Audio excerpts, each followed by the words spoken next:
Before we jump into this video, I have to let you know that this video was created during the 2023 WGA and SAG AFTER strikes. Without the labor of the writers and actors currently on strike, the series being covered here wouldn't exist.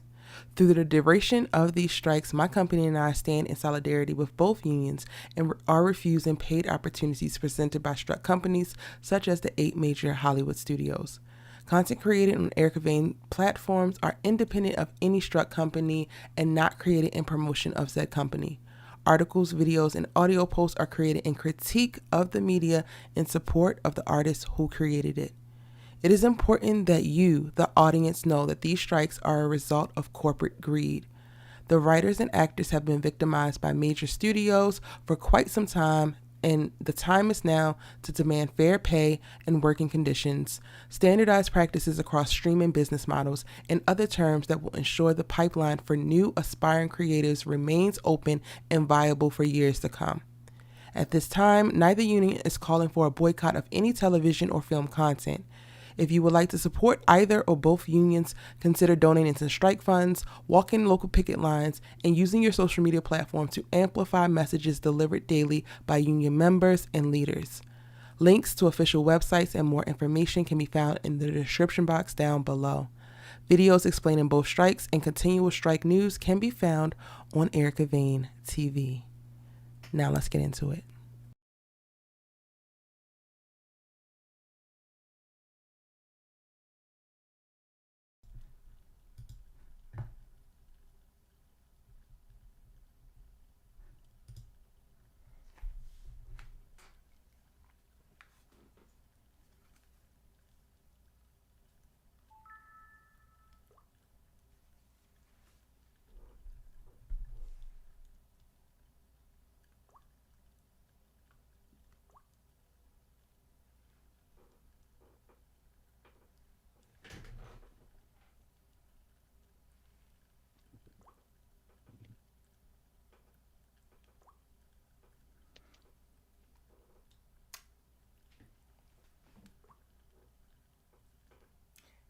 Hello, y'all. Welcome in. What's up, y'all? It's your good sis you let her talk TV with, and our other good sis, Miss. Miss Allie Nick, Alicia, if you nasty. Not if you nasty, Oh, yes. I love this popped in that. my head. This popped in my head. This popped in my head. I love it. Hey y'all, we are back for this week's episode of Our Sister's Keeper on a different day, but still with the same amount of energy, maybe even more energy because I think more. I we think more. we got Yeah, I things to think more. discuss. This is a lot. Both Alicia and I's breakdowns are over 30 minutes. So get a snack, get something to drink because Yes. it's giving we're gonna be here for a little bit. Mm-hmm. Mm-hmm. Yeah. It's giving we're Yeah. gonna be here for a while. Yeah. For a long while. For a long while. Let's start off with y'all dropping y'all ratings for the episode in the chat while Alicia catches us up. Come on, Allie Nick, give us the brief overview. What we gonna talk about tonight? Brief. Okay, brief. Every sister, Fatima included, took a sip of the Kool-Aid. Took a sip of the Kool-Aid that they weren't supposed to take. So I'm gonna start with Sabrina. Sabrina, baby girl, still going through it. Marie still making a mockery out of what they are experiencing. Danny comes to terms with the fact that she wants to give it a try, give it a good try with with Preston. Karen, I don't even have the words to explain.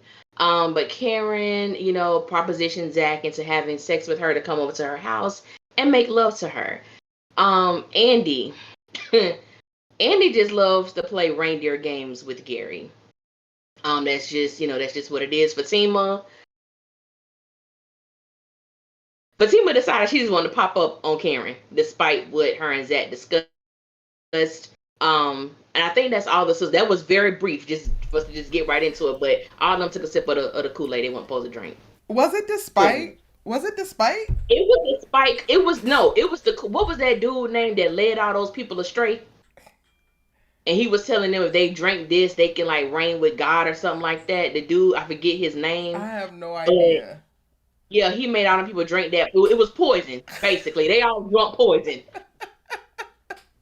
Golly. Not Fatima being led astray. This led I got so much. Okay, yeah, she was led astray. Led Um, astray.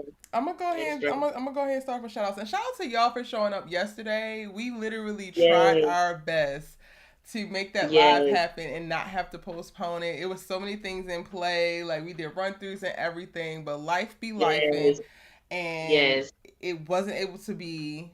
But y'all still showed up and y'all joined the chat, and I opened up the platform, and so many of y'all are still commenting on that video and like were able to discuss right after the episode. And that's what it's all about. It's really about this community where we get to have these conversations. So thank y'all if y'all tuned in yesterday and just shared your thoughts in the chat and went back and forth. And shout out to Allie for holding it down with y'all, because I was literally on a plane trying to yes. get. I was trying to get my sister to send me screenshots. I was like, "How is it going? How many people is it? Is everything okay?" And I was like trying to send messages. Airline Wi-Fi is trash, so Mm. there's that. Orange Pepper was good. Hey, Vaughn. Hey, DNC Greatness. Hey, Desi. Welcome in, boo. I think I saw Shari P. Yep, Shari P's up in here. Erica James, Tamika, Cheryl D. Hey, everybody. Everybody's giving it not a negative 20, Erica. Was that Erica James? That was Erica James. And I didn't even look, but I knew it was you. I knew it was you. That Come is on now. A hilarious. negative 20. A negative 20. Tracy B says a 10. Shoni gave it a 7. Taylor gave it an 8. DNC Greatness gave it a 0. All right, I'm going to need y'all to elaborate, and y'all going to have to give me these reasons Why? why in the y'all going to have to tell me in the chat why also, because I'm just not understanding. Maybe I missed something. Tamika gave it a 10. Sonia gave it a 9. -5. Come on with the negatives. Was it really that bad? Did we miss something, But you know what? I want to know if they're giving it a negative based on how we saw some of the characters choose some of their choices, or did they believe overall the episode was just that bad? Oh, that's a good question, y'all. Why y'all giving a negatives? If you were posting in a negative, why? Cheryl gave it a 7. La Jessica Hey Boos gave it a 7 out of 10 as well. Vaughn is giving it a 4. Only scenes worth seeing was Zach and Karen in the very last scene. Ciao. Kimberly Felder, hey honey, welcome in. Gave it a 7 as well. Tam B gave it a 10 because it's Tyler. Okay. Y'all drop y'all's reasoning for these rankings. And Allie, what do you give the episode? They gave well, I'm not, I'll probably give it a 6. Really? I'm between a 6. I say a 6.5 and a 7. 6.5 and a 7. Y'all making me feel like a dumb bitch. No, what did you give it? What did you give it? I want to give it an 8. Like What is I want to give it a solid 8. That's not bad. I think a lot of people, and even what Erica James said, they feel like they've sacrificed Karen, her integrity for, for Zach and Fatima for them to, elevate or what have you. And I think, and I know even for me, it is something that is very tiresome to watch. Mm-hmm. That cycle is very tiresome to see, and I think a lot of people are just getting fed up with that. Yeah, I mean, I sent you the comment that was on the video yesterday, Yeah. and the young lady said, "Oh, this is so damn small." So the original note was from member, or comment was from Blueberry 5489. Hey, boo, hey. And they said if the writer have to destroy Karen character for Zatima, that means they're not working. Why throw Karen under the bus for Zatima because they can't stand on their own? Sorry, y'all. I'm trying to like zoom in and whatnot. They need Karen in their storyline. Leave Karen out of it. Now all Karen haters gonna be talking bad about her even more. And then there was a person that responded to quite a few comments. It seems new to my channel, so welcome, boo. But then also, you kept it cute with this, But I could definitely see where you come from, and you giving Zatima Holic a little bit with some of the other comments I saw.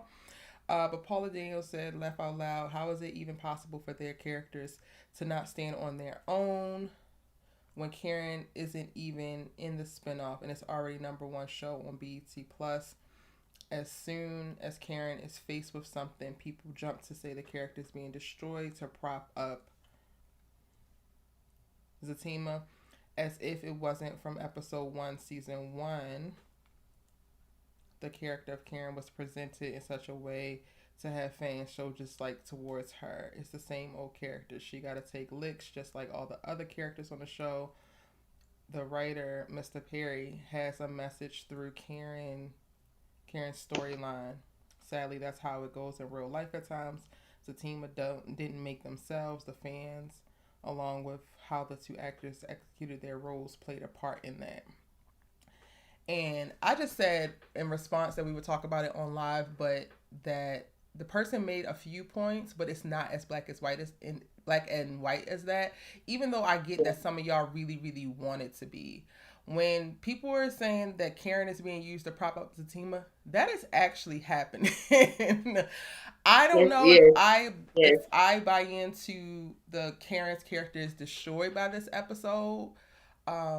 But I see why people feel the way that they do about it. I don't, but I see exactly why. And Karen has, again, been a prop from the beginning. It was interesting to me, some of the points that she went to go and make, like from season 1, episode 1, Karen was made to be someone that y'all disliked. And I'm like, how? She started out at the doctor's being a 36-year-old woman who wanted to have kids but was avoiding that conversation because she's sitting in the stirrups with her doctor getting the results from an STD test and no real prospect in sight in reference to being able to start a family, even though she had the conversation with her doctor that she wanted to do that, and they typically have that conversation around that time.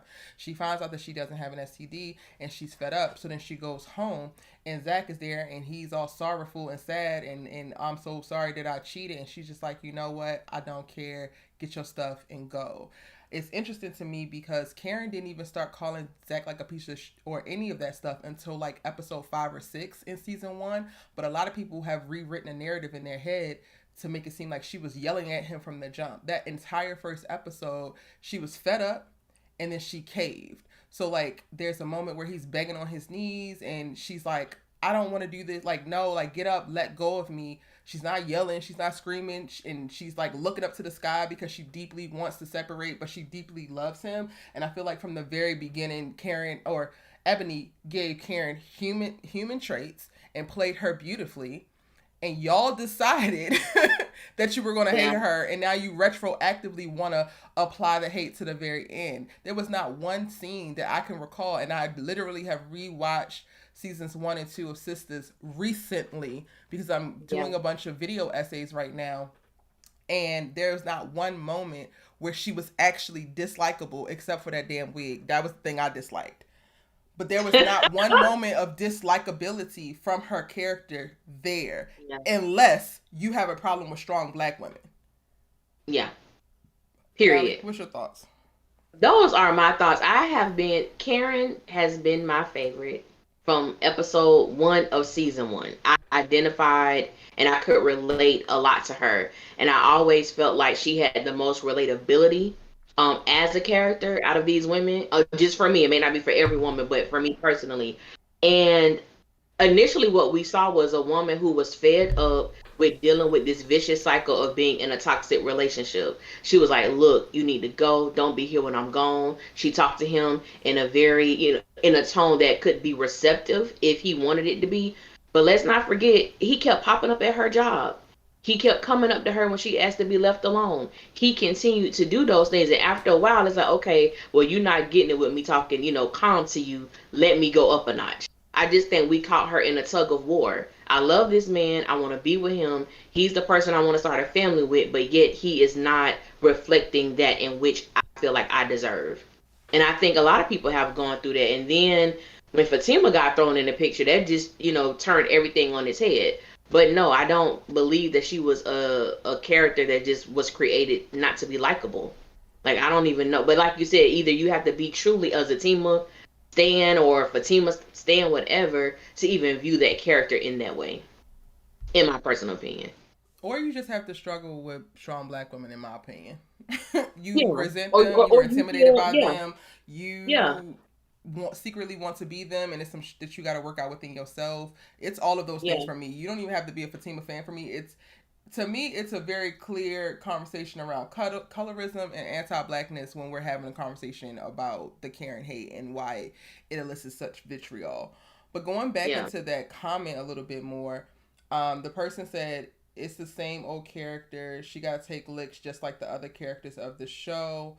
And they also mentioned as soon as Karen is faced with something, people jump up to say her character is being destroyed to prop up Satima. It's wild to me because are y'all not tired? Are you not done? Because Karen as a character has taken the most licks. This is not something new, and the way that the tone of the way that this was written is like, oh, it's just her turn to take her licks. Sis has been traumatized from day one. Sis has Day been one. abused from day one. Sis has been attacked from day one. Like, have y'all not been watching the same show that we're watching? And I'm not saying it to be facetious. I'm saying that to be really, really clear. Because while you are obsessed with this couple that you might like, or whatever other character that you might like, there's still other things happening, and you cannot go back and rewrite the history and change it to fit your damn narrative. Karen has the most licks on her. Sis has earned a season or two to lick her wounds and to actually heal. And then now we're going back down into this road because you know what? Karen catching hell is what sells this damn show. Period. Karen catching hell is what is propping up y'all's favorite couple, because regardless of how many times Fatima puts Heather's head through the mirror, she's not really intimidated or nervous about that. Regardless of how many times she breaks a glass of wine or throws Deja's groceries, she's not really tripping about that. But when Karen comes to town, Fatima starts shaking in her boots, and then we get the real character journeys and thoughts and arcs and Yeah. like that, which it's no shade if they're gonna say, if someone points out that Karen's character is being used to prop up this couple, because it elicits very real things. All the other is very trivial drama. That's just is what it is. Y'all want to be so quick to take offense to stuff, and like, okay, cool, you can still like your favorite couple and know that they're being propped up or used, or you know that another character is being used to make them seem more interesting than they are, to make them humanized, to make them presented in a certain way, because it just hits different. Yes, the whole Belinda thing is raggedy, and yes, Deja, she a hoe, and yes, Heather is ratchet. But again, people don't sit up and lean in until Karen enters the picture when it comes to ZAC, and Fatima does the same thing. And if y'all want to deny it, then let's go back to the past few weeks and y'all shaking in y'all boots online and acting a monkey fool, because what the hell is Zachary doing? Like, let's be real. You wanted to add You said something? that. Yeah, I agree. So you said that so eloquently.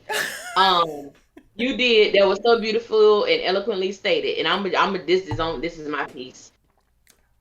Karen is the show. Period. Karen is the show, and not only is she the show in Sisters, she is the running backdrop in Zatima.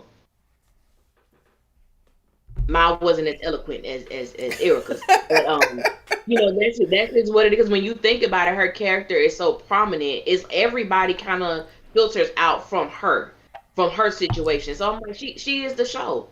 If and I see so many people. This one particular person love to comment in my comment section.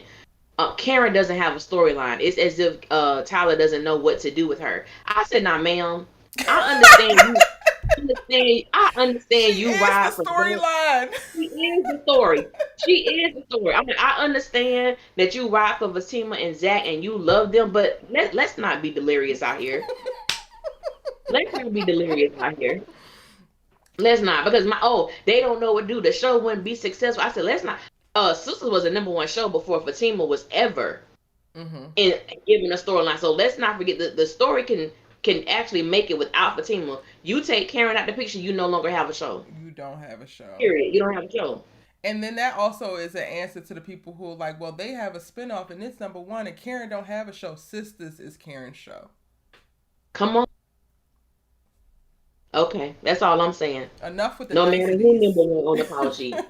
I don't care Enough who with the number one on the niceties. power sheet. Let's It's call your a turn. thing a thing. Enough with the Yes, niceties. yes. Period, point blank. And that's not even to be shady to any of her castmates. It's not. It's However, not. Karen's storyline is the show. It is the show. Sure. So yeah, that was me trying to address that. I said I wanted to bring it up, and it's something that was reverberating quite a bit. Like I'm seeing it a lot of like, why are they destroying Karen's character? They're destroying Karen's character. And I think Allie, you feel that way, so I think that you could probably speak to this a little bit better than me. And I guess we're gonna go and start this one off with Karen and Zach. Oh, that's where we're going. I Oh, guess that so, okay. because I We really want start to with the. address that, like the whole destroying of her character. I always say the assassination of her character. Okay. I don't know if I want to use destroy, but I will say the assassination of her character. Um, and what the reason why I feel so strongly about that is because this cycle that we see her character go in, we see her go from she, especially in season 2 when everything was going well with her and Aaron. And then the moment her and Zach have sex in her office, everything turns around. And she's in this mode of I want to get him back, I want him back, I love him, so on and so forth. Then we kind of see her getting back to that place of being more vulnerable with Aaron, letting her guards down. And then all of a sudden we see this new character come in by the name of Jennifer. And it turns everything on its head. Then when Zach comes and comforts her after finding out she's alive from the fire, she is it's like it doesn't take long for her character to get that tunnel vision on I want Zach, I'm gonna get him back, whatever I have to do to make that possible, that's what I'm gonna do. And then it's on the other side of it, she always comes out looking like the bad guy, looking like the villain in the story, looking like just the woman who just won't take a hint. And I think for me it go back to one of those things where I'm just not a fan of that. I do understand everybody has to have a form of conflict within their storyline, but with Karen, it just seems like Tyler just go for the juggler every time. Like, can you ease up a little bit? Like, I understand it, but you really go for the juggler with this particular character, and I really feel like, and I've had conversations with some people in here in the chat or whatever, and I just remember one of the shows that the after show, and it's almost as if Karen's character was written for the woman who turned Tyler Perry down when he ain't had no money, and then when he got the money, he told this woman how her life could have been if she would have given him a chance when he ain't had no money, but now she don't want nothing to do with her. And I'm like, was Zach birthed out of that? Was Karen birthed from the woman who turned you down? Because it just seemed like he a little too spicy when he writing for my girl Karen. I don't know, it seems very personal to me. It just seems very Mm. personal.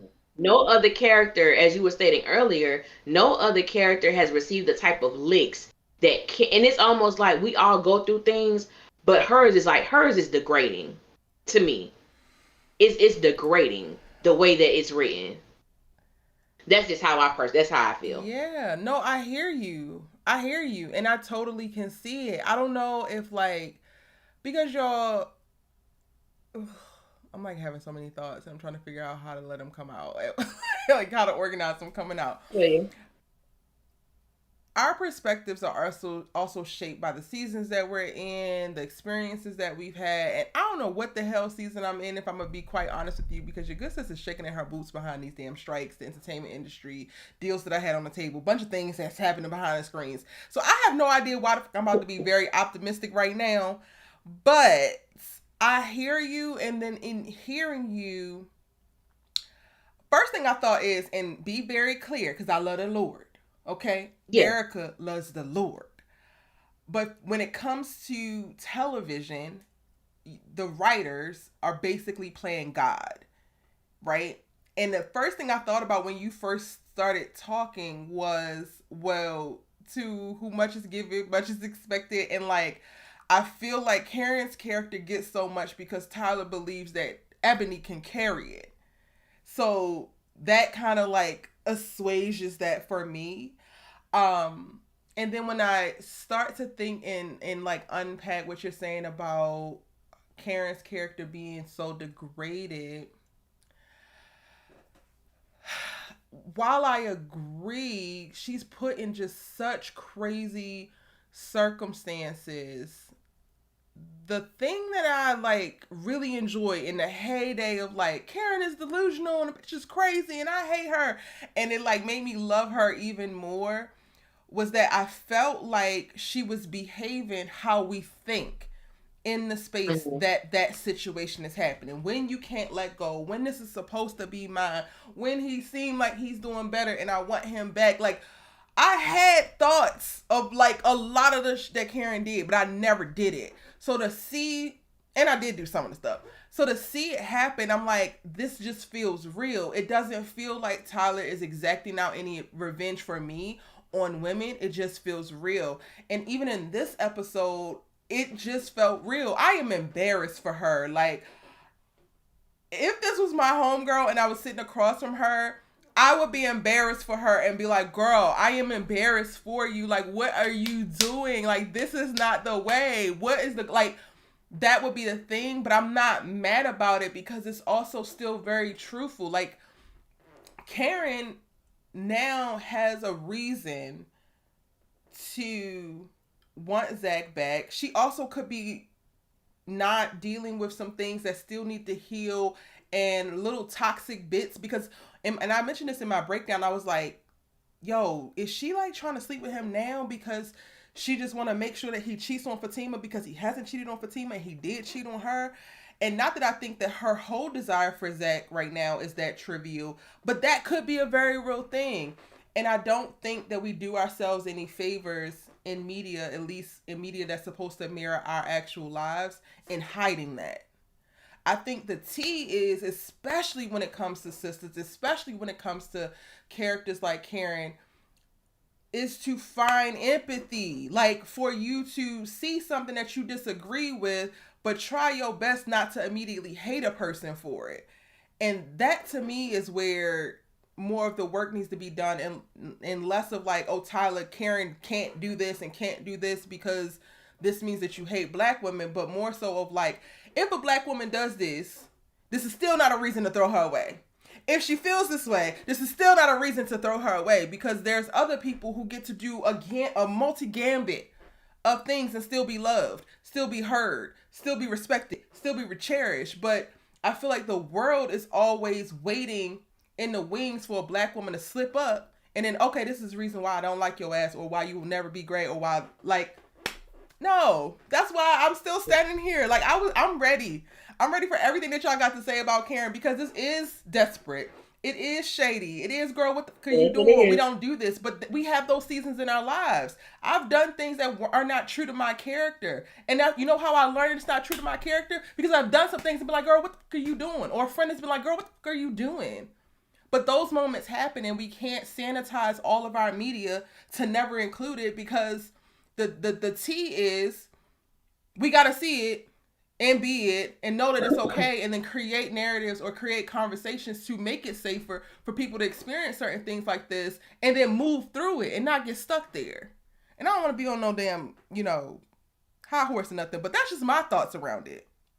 Does that make sense? It does make sense. And I think for me, I think it is real. I believe that Karen is a depiction of internal thoughts.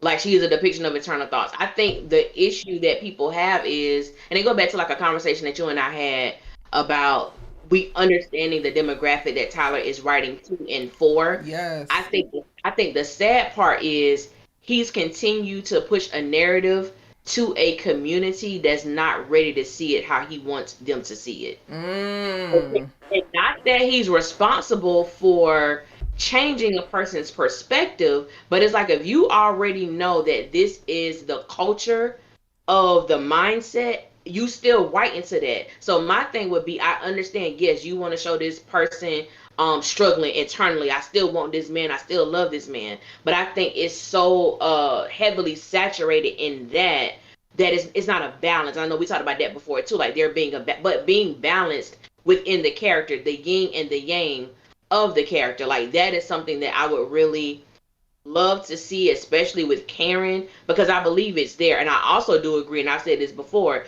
not that I have not watched everybody else's stuff, but I've seen more of Ebony's work. The fact that she's the youngest, the fact that she's literally still in her 20s, Ebony is as stellar performer. Like it blows my mind how good she's so good. I Like will watch she's so everything good. she's in. I will She's so not good. miss a So thing that she's in. I will watch everything yeah, that she's she's in. amazing. So she definitely has the chops to handle what comes along with playing Karen.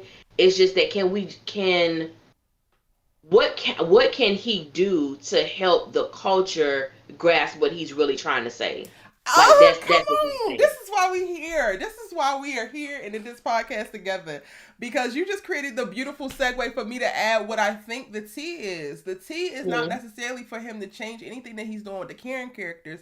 It's for him to step it up with the surrounding characters. Because it is your environment. It is how your environment responds to you, how you respond to your environment. And that's not just the places, but the people that creates the narrative of, is this right? Is this wrong? What could I learn from this? Because he Yeah. surrounded her with a bunch of raggedies that's off doing whatever, and it's like, Sabrina, you're not as raggedy as the rest, but you also not helping here. You would be the perfect girl to be like, Karen, let's go to lunch, because girl, what were you Yes. thinking?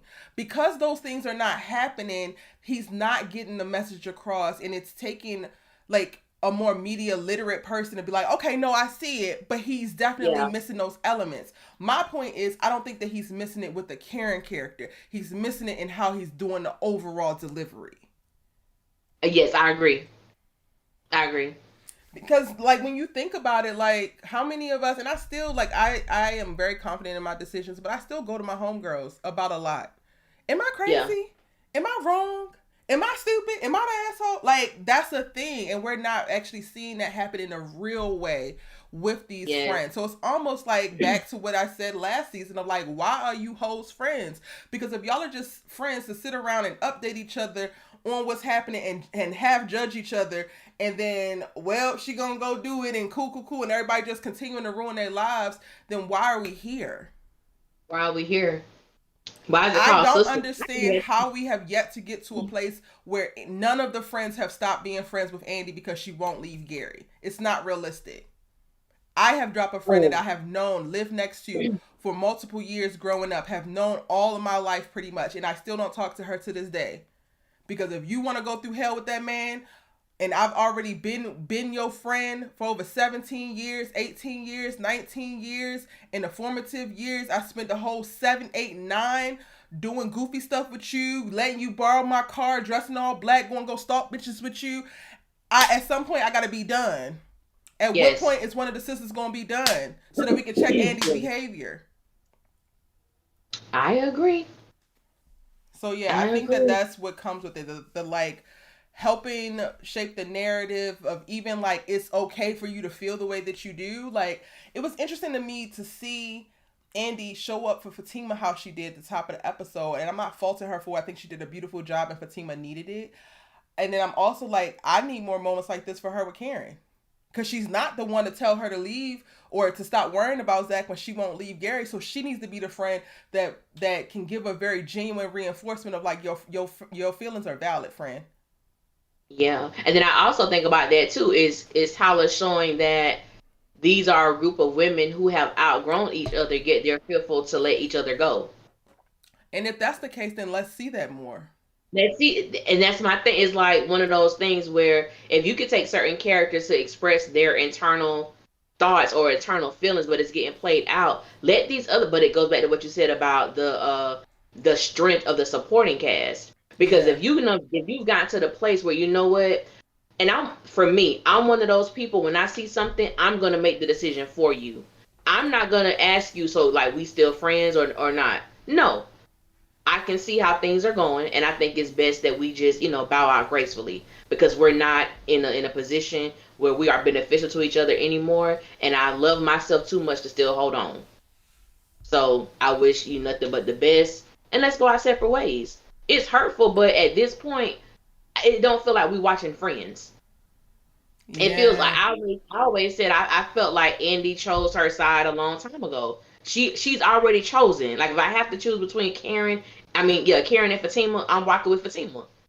Based Yeah. on her actions, based on her showing up, based on her being available emotionally. That's how I take it. That's how I feel about that. So let's in staying on Karen. Let's talk about the first scene we see Mama in. Her and Zach go to coffee, and it's the place Girl. that they had their second date, and it Girl. rains, and they both were very nervous, and Karen just knew that this was the moment that She was gonna be with him forever. Forever. I'm gonna be with you forever. I said forever. Yeah, forever, ever. Okay. even when So she what you said it, doing? like when okay, so I already got the ick from the whole nostalgia bit because I'm just like, we don't need to go down memory lane if we're not planning to go back there. That's the first thing. So I'm already like, we don't need to be talking about this. We just need to be Zach. You need to be talking about how many thousands do you need? Like, let me cut this check and go because going down memory lane for the best memories of y'all's life never ends well. But when she said that, I'm like, well, I can't fault her because I definitely had a moment where I just knew. I was never going to be without this guy. Like, I just knew. And honestly, it's like something I really, really respect about TP in this regard for him to be having this character vocalize these thoughts that I believe all of us have had. But if anybody else going to admit to it, then I'm going to admit to it. What you mean? You said with being her with somebody with who you her thought saying like that was the moment I knew I was going to be with you forever. to someone that's engaged? Y'all thought that, not to somebody that's engaged. They're engaged then. They weren't engaged when she thought it. Oh, you mean okay? I know. Okay, I see what you're saying. I see what you're saying.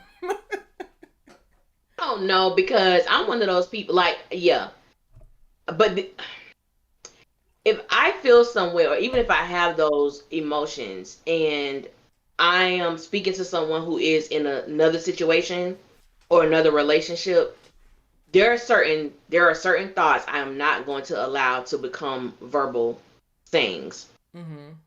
Simply because I may not like the chick that you're with, but I respect the fact that you're with her. And I'm gonna keep those things to myself. Like if I felt that way, if I felt like, dang, I really thought that me and him was gonna be together forever, I'm not gonna tell him that.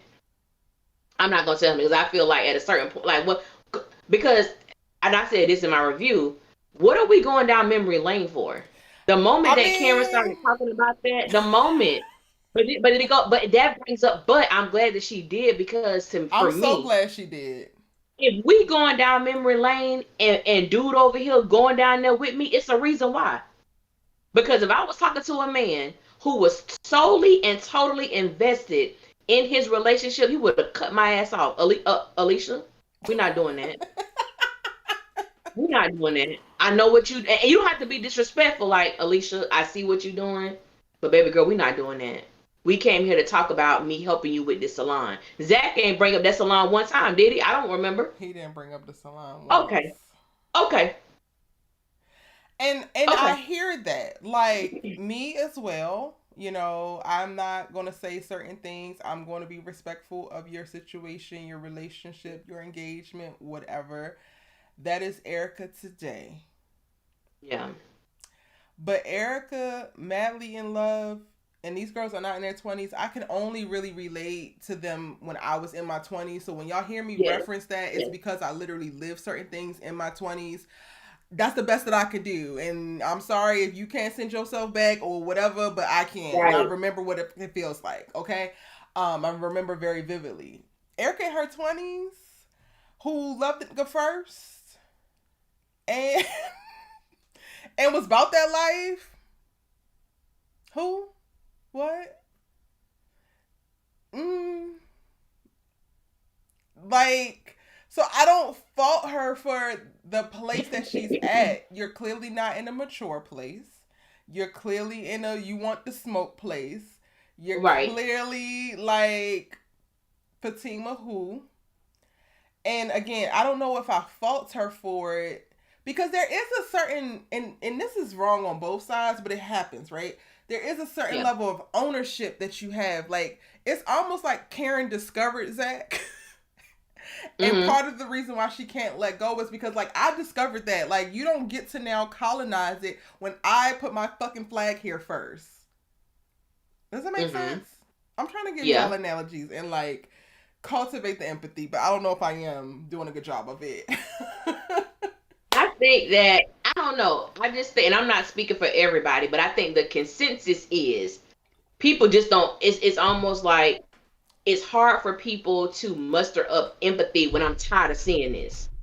It's almost like with that friend, I gotta let you go because you doing this, you doing this. At some point, I've evolved from this, and I don't want to deal with this anymore. And I think a lot of the people who are rooting for Karen, I think that's the mindset. Is like we don't want to see that anymore. We don't, especially when you kind of know what what she experienced with Zach, why they were together, and it's like, and this is the person. Not saying that she's not valid in her feelings, but it's like, but this the same dude who I told you over and over again, he with Fatima, he don't want you no more, he this, and yet you have lowered yourself or presented yourself as desperate again.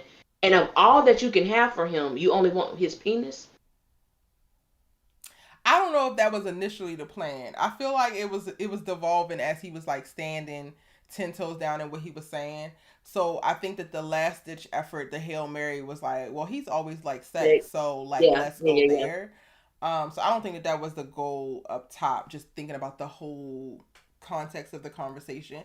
I mean, y'all right. She's definitely behaving desperately. She's definitely doing things that are inappropriate. I'm just so curious for how many women are like, oh, she just side chick energy and she just embracing side chickdom, and y'all are I so don't believe that. I don't believe that. y'all are just so anti that, right? And I am too. Like I don't like the idea of it. I don't believe that I would do that. I don't, but I also am not in love with no nigga that has me wilding in this season of my life. Right. Um, but also, if women are so for women and aren't doing it, then why so many of y'all sleeping with the same niggas? Like I low key want everybody to be quiet until everybody stops sleeping with the same niggas. And I said what I said. It's way too much happening on TikTok. It's way too much happening on Twitter. It's way too much like everybody's very very vocal about Karen, but y'all are out here fighting over like y'all are. So Fighting I'm over not penis is I'm not faulting wrong. Tyler Perry for showing it because y'all asses are doing it. And I'm seeing It's it on doing it. TikTok, I'm seeing it on Twitter, I'm seeing it everywhere. And I can say that from a little bit of a high horse because Erica's not doing it and she knows damn well she's not doing it. And I can find empathy for her and I'm not even doing the she's doing. Absolutely. I think it was very hard. And I think maybe people don't even realize that they were showing empathy towards Karen because when people, and I hear people say that was a very hard scene to watch, Mm. like to empathize with her. It's like, for me, it's like you know what it feels like when you want somebody. And not that he necessarily had somebody else, but I knew that we were not good for each other. And that was just a reality that I did not want to embrace. I didn't want to accept that because I'm like, there is just no way. Kind of like Karen, I love this person so much, and I want it to work. And we got all these same things. He's in the music, he rap, he this. We have the same hobbies, we have the same likes. We're perfect. Like we're perfect for each other on paper. But in the relationship, it was like, baby, this is not it. This is, and then leaving physically, that's one thing, but then leaving emotionally is a whole nother Mm-hmm. situation. And then we also, and I truly have empathy because we have to understand this is only a 6 week period. That's still during the time y'all still probably sneaking around having sex, trying to figure out if you're gonna get back together. And she knows their cycle. This is what they do. And I think him being And we don't engaged give to the, enough and I'm weight not to saying, that. huh? I don't think we give enough weight to that. Like I think that We don't, everybody and we need glosses to. over the fact that Karen and Zach have a very real cycle. So if Karen is still sticking to the damn program that has been the program for 3 years, and Zach has disrupted the program, that there has to be some level of understanding around. There's going to take a minute for this person to get out of this cycle that they have reinforced over 3 years. That's people, and it's just crazy because people wild because people expect Karen to have such this reverence of respect for Fatima. She don't give a damn about Fatima because she feel like you gonna be gone soon. You may have a ring, but you ain't here to stay, sis. I'll let you have them right now, but you're not it. And I'm not saying that because people love to say, "Oh my God, y'all don't never call like." And that's not what it's about. Not calling her out. I do. It's not about her being right or wrong. I understand. It's about I understanding the understand mental. that. If you've been in a cycle for 3 years and this is what y'all do, and all of a sudden the night after he broke into your hotel room, he done started seeing this other chick. You don't value that. Karen probably look at that and spit on it. That's how she feel about Fatima. Sadly, but hey, that's the hell. It is what it is. And then also you've had benchmarks along the way where he's reinforced a contradictory narrative to the life that he's living. He done toss your ass up against the wall here. He fighting Aaron down at the steam plant. He rushing to your aid and looking all concerned. Like all of these Yes. things that are happening are counterproductive, or at least optically, right? And I'm going Yes. to use industry talk. The Yeah. optics look like this. So like you can't really blame her for going that direction or leaning into something that she already wants to be the case any goddamn way. How many of y'all are Yeah. telling yourselves lies, living whole lives, and that is not what the case is, but y'all got just enough evidence to piece this together, to piece this together, to piece this together, so your ass gonna still pursue it. Like, cut it out. Yeah. Ain't nobody saying boo about Andy still engaging with Gary when there has been nothing but evidence showing how this man is. It's basically it's a countdown to when he unalives her. But everybody's fine with Andy and Gary because there's just enough evidence with the penthouse being bought and the Rolls Royce and the this, that, and the third and the him faking the crying that all the other abusive behavior don't matter, and this narrative works. Yeah. Yeah. I feel you, man. I don't want Karen to be begging for Zach's penis, but I understand how she's doing it. And just to like wrap up the conversation around that particular talk, not only were you in a cycle with this man over 3 years that reinforced that he will always come back and all of this, not only do you have the optics of how certain things have happened and look, but then on top of that, he has seemingly become the man that you always thought he was going to be. Yeah. If that is not a motivator, I don't know what is. Like, when I really sit down and think about this, y'all, and I hope that y'all appreciate the amount of thought and effort that Allie and I put into this, because we do go, I think, a step and above beyond what a typical commentator would do. I try to approach this from a critical lens as a journalist and a critic, but then also adding the realism levels to it in reference to infusing my life. But I sat and I thought about it. I'm like, if my Zach had really got his shit together, would I have gone back for that? Aside from like whatever's going on with him, like, cause not even thinking about any of what, I don't know what the circumstances is. All I know is he is financially stable. He has his own place. He has his own car now. He is in therapy. So you say that every other sentence now. I think I'm going back for that, Ellie. If I'm honest with myself, I think I'm going back for that.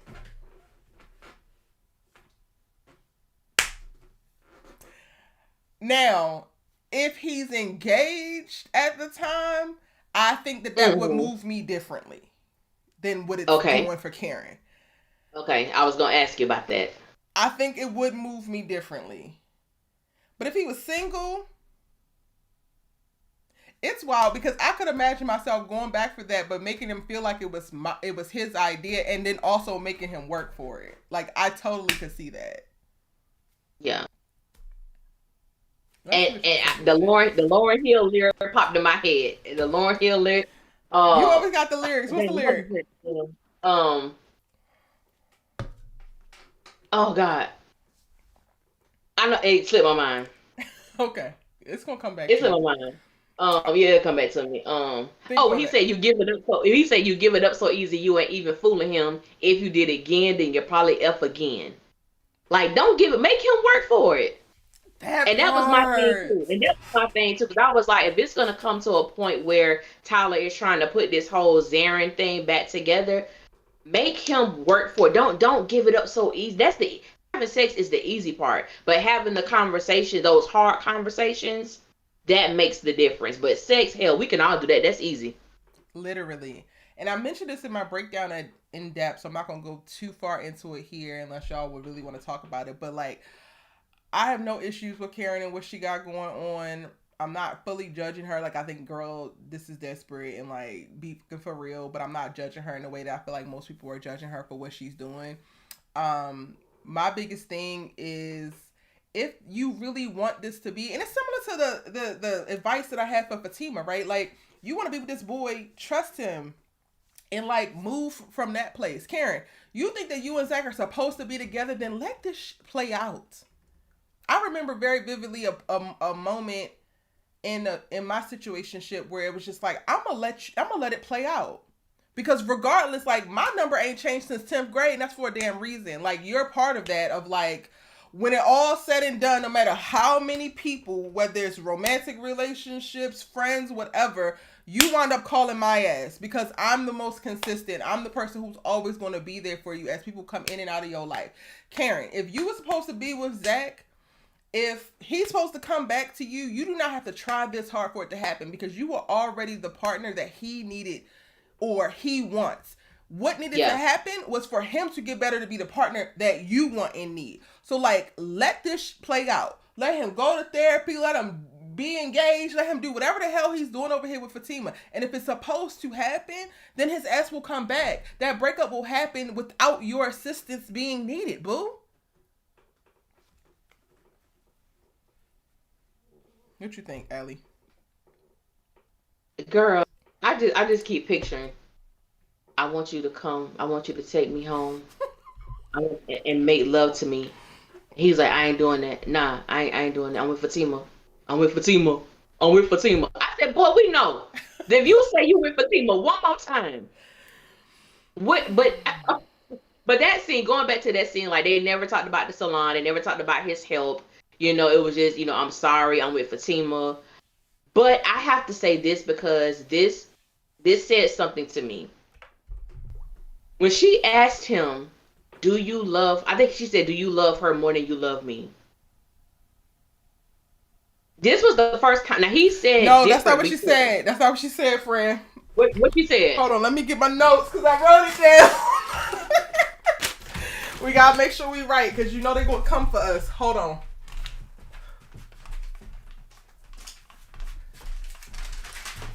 Okay, the two Karen questions. Yes, what she said. I got notes, y'all. Do you love her like you love me? And do you love her as much as you love me? Not me. Okay. Okay. Go ahead, friend. He struggled to answer that. Okay, I got it written down what he said too. What he said? You said the second one, do you love her as much as you love me? That's the one you talking about? Yeah, what he said.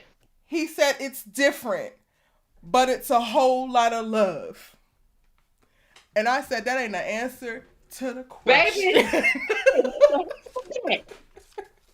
I said, first of all, and don't get me wrong, because I said this in my review, a lot of people was giving Zach a lot of props for him making it clear, I said, now, I will give him props for speaking to her like an adult, and speaking to her like he had some sense, and his tone was no attitude in that. I give him props for that. But I still feel like Zach was hemming and hawing a little too much for me to be so. His conversation with Karen and his conversation with Fatima to me was it was very different.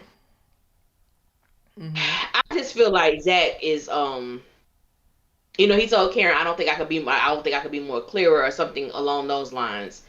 And I'm just like, I just don't think you did. What the hell is different? That could mean a vast of things. But like you said, you did not answer the question. And to me, watching it looked as if Zach was struggling to really give Karen an answer.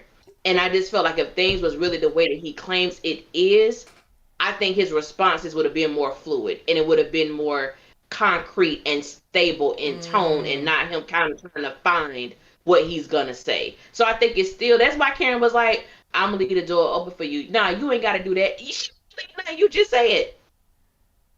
You didn't sound believable. So I'm gonna leave the door open because you ain't got a key no more.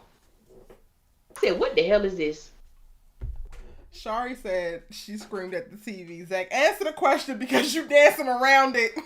Thank you, Shari. Yeah, you give it on. Answer the question. Answer the question. I talk about this ad nauseum in my breakdown, which is why my damn breakdown is over 30 minutes long, because I detailed this conversation specifically. Yeah. And never told you he never uttered the words "I'm in love with Fatima." No, he I'm with did. Fatima. He said that, No, didn't he?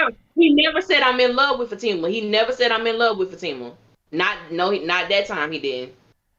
He kept saying I Really? love. He never, and that's why people. If you look at it, they probably in the comments. He never said that I'm in love with Fatima. He said I'm not coming over because I'm with Fatima, not because I'm in love with Fatima.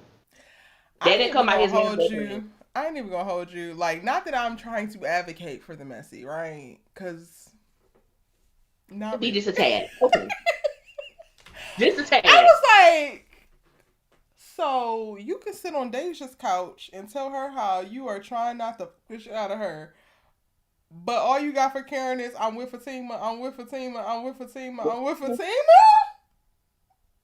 Yes, Simple and edit up, then Zachary. and then he had to convince himself I'm not going over there.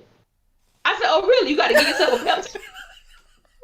You got to give yourself a pep talk. I'm not going over there. You got to convince yourself because you want to. Which is also just affirmation. Like, this is why I want people to really watch the whole show, because those little soap opera moments that we linger on the character that's left in the scene after somebody else leaves the scene, those are important as well. Karen don't Yes, get to see yes, that, didn't get to hear that particular moment, but the audience did for a reason. And I feel like it's those tidbits that confirm that Karen is not actually crazy, and she knows Zach no, more than y'all want to give her credit for. He's sitting there coaching himself not to go over there because it's an option. It's actually a choice for him, regardless of if his words are trying to communicate that is not actually a choice. It is a yes. choice, but y'all want to play like this girl was just batshit crazy, and it's like this stuff is right there on screen. It's right there. It's right there. Child. It's right there, Zach. Boy, That conversation that's gave what me a lot of I can't give anxiety. him props.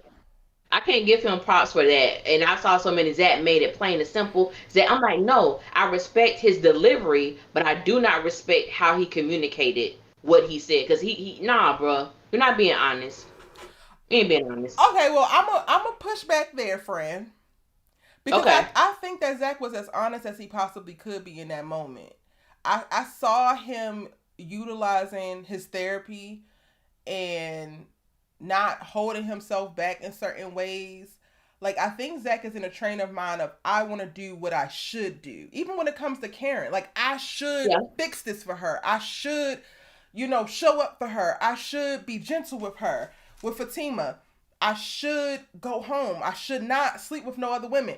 So while he could, in his other brain or whatever, could be percolating of like he will want to do that, I do think that he was as honest as he possibly could be, given the mindset that he's in that moment.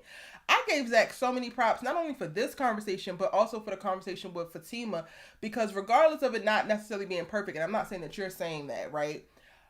I think that he is like head and shoulders better than what he has been over the course of 5 seasons. And it almost blew me away how composed he was, how vulnerable but yet emotionally stable he was, how nurturing but still firm in certain aspects he was. So I'm giving him 110% credit, because I don't know if I believe that you was capable at this given point in time, sir.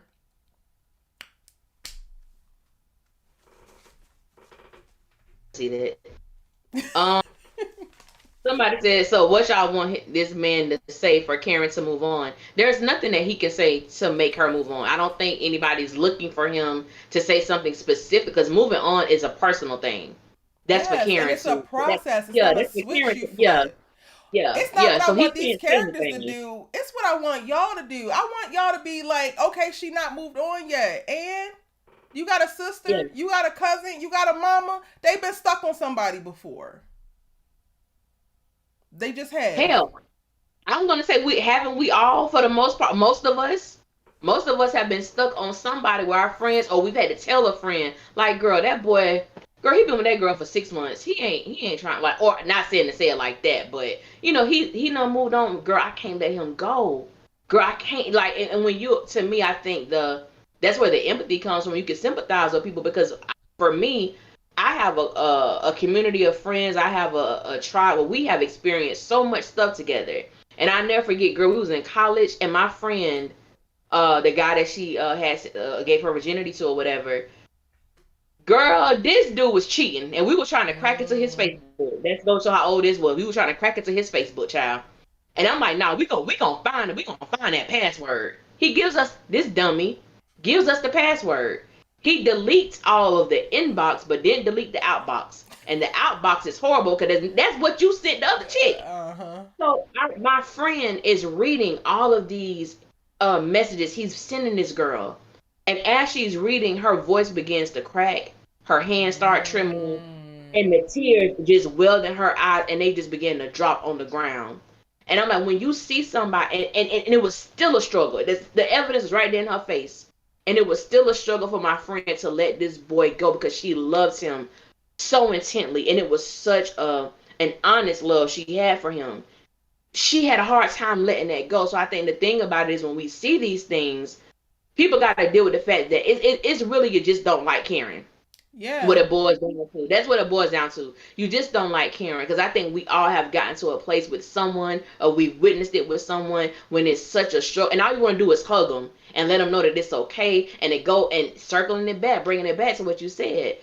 Karen doesn't have a support system. Honestly, you have people, and it's sad when you can have people around and you still feel alone. Yeah. Or you still feel like you going through something by yourself, and you got 3 other women sitting on your couch with you. That's a bad feeling.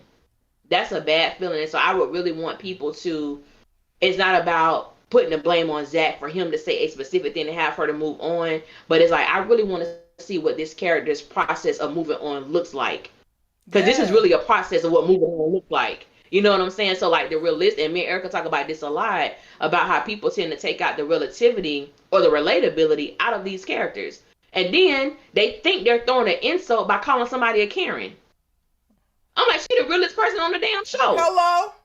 I started off my breakdowns and covering sisters like, oh, I've had a Karen era in my life, and I still identify with it. All the way up to where we're at in season 6, where I actually had an ex on life support and then unfortunately died. ZAC was able to keep the ex, but mine actually, like, when I say that I've lived this, I'm not joking with y'all. Like, not joking in the least. Be clear. I wish I was, actually. But to even go back to that of like what I want the audience, because it's not for ZAC. Like, there's certain things for ZAC to say, and I feel like he said everything that he needed to say. I think that he was clear enough to show where he's at in this particular moment in time right here. Shout out to Tyler Perry, because that's a writer thing. I think Tyler Perry wrote himself and out with the dialogue for where he could go with ZAC's character based off of what he said to Karen in this particular moment. And it was enough for me. What I want the audience to do is to get off of fucking Karen's back about, oh girl, move on. Oh girl, move on. When in all actuality, you should be thanking her. There are 2 stories being developed by way of these 2 characters and how they relate to each other. Karen is the story of how you actually release and move on when you still deeply desire someone. ZAC is how do you release and move on all of you used to be so that you can walk in fully to something that you're supposedly focused on. Those are 2 real stories that need to be told that carry this damn show. With Karen, it's not right. So don't twist my words. Don't come in my comments and my DMs and get on my damn nerves. I'm busy, okay? Don't get on my nerves about this because you misquote me or you heard what you wanted to damn hear. I'm saying now, you could be thanking Karen for offering up these opportunities for ZAC to cheat and him choosing not to. Like, instead of using these moments as like demonize Karen for her being a woman who just loves a man. Oh, maybe ZAC is changing. Now y'all can start having the ZAC changing conversation, because y'all wanted to beat me over the head with it while he's sitting next to Deja talking about I want to fuck you. While he's standing over Deja in the bathtub. Like, while he doing the ZAC attack, y'all want to be yelling in the air because ZAC is changed, ZAC is changed. No, now y'all can be saying that ZAC is changed. That could be the narrative that y'all's pushing because it will actually be true. And it could also position you to provide a little bit of empathy, because without this moment, ZAC would not be able to fully process within himself, where do I want to be with Fatima? Okay, so I have to make this decision and move accordingly so I don't lose Fatima. It is those obstacles and things that present themselves in life that help us fully develop into who we say we are or believe ourselves to be. And unfortunately, But fortunately, Karen is one of those obstacles for Zach. That is an Achilles heel that he has an emotional tie to, that he could slip and backslide into past behaviors with. And if he's able to conquer that and not give in, then he will fully start to walk into the potential that everybody has seen of him. Like, why are we not having a conversation like that? Yeah. Is that a little bit too highbrow? Is that a little bit too evolved? Is that pointing out that y'all asses need to heal and do better? Because the conversation that y'all are having is very basic, and I'm tired for everybody who keep asking, why you get so irritated? Because the conversation is basic. Had it, been there, bought the t-shirt, moving on. Sorry, Allie, go ahead. I don't even remember we was talking about child, but I just made the point about like Karen being an opportunity for Zach to fully be the man that he said he want to be. She's the greatest form of temptation, literally. Yes. Not just a piece of ass, but a piece of ass with emotion on top of it. Yeah. Dangling right in front of him. Now I can be proud of Zachary. I'm not even gonna hold you. I can be proud of him. I'm not proud of you for telling Fatima about that goddamn door, but everything else, I'll give you that. Yeah. Damn, we're just on the conversation. How long we been doing this? Girl, I don't even know. An hour. But it was a lot. It was a lot to process. It was a lot. Karen, it was another missed opportunity to reveal who this father is. When Zach had questioned, he was like, I'm gonna help you get on your feet, but I don't even know if that baby is mine. And Karen grabbed that purse so quick, like, I'm done. He was like, oh, for you. Yes. The moment he was like, Karen, I don't even know if it's mine. She kind of gave a little thing, but then she grabbed her purse. She didn't mention it. So she done had 2 missed opportunities to tell us something, but we know Tyler we already know he gonna drag this out. So I ain't giving too much on that. But that was just their scene. And I love what you said, that, Karen is his greatest form of temptation. Like, that is, and I tend to ask myself some hard-hitting questions a lot of times and dealing in hypotheticals. But the reality is you don't know what you're gonna do until you're placed in that situation. I remember I was talking about how there's one person who I would spin the block for. And the person who I am now, I would surely hope that I have evolved to a much respectful place, in my life, that I would not do certain things. But baby, I don't know. Mm-hmm. I don't know. I wouldn't beg for no penis, but ever. I might, you know what I'm saying? But even that too, you got to be careful. Oh, you got to be careful about that. But yeah, I just the salon just didn't get talked about. I was like, what y'all do? Y'all could have had this conversation in front of the salon, but okay, I get it. It was a cute moment. I also don't need her to confirm who the damn daddy is. Her behavior is confirming it for me. So all of y'all still need it. I know what I know. And I personally don't even want to talk about the damn baby until she starts showing, because the way that I get 5 to 10 comments every damn day asking where her baby bump is at 5 weeks pregnant is just...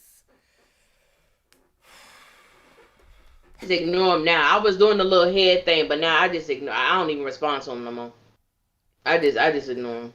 It's so annoying because I try to read every comment, and it's just like, this is that makes people not read their comments no more. Like, people have like consistently commented that, or commented, why don't you like when people say Karen's stupid? And it's just like, do y'all know how much we have to see it? We get it. We get it. And then you read your comments, and it's all praises. Let me not say that. I'm gonna say it. It's like, instead of saying all praises due to Allah, it's all praises to Fatima. Hello. You gotta all your comment section, and then you gotta look at Karen stupid, Karen bitter, Karen's a B, Karen need to let go, Karen need to do this, Karen need to do that. Then Karen ugly. I don't have bold ones. Now you emailing me.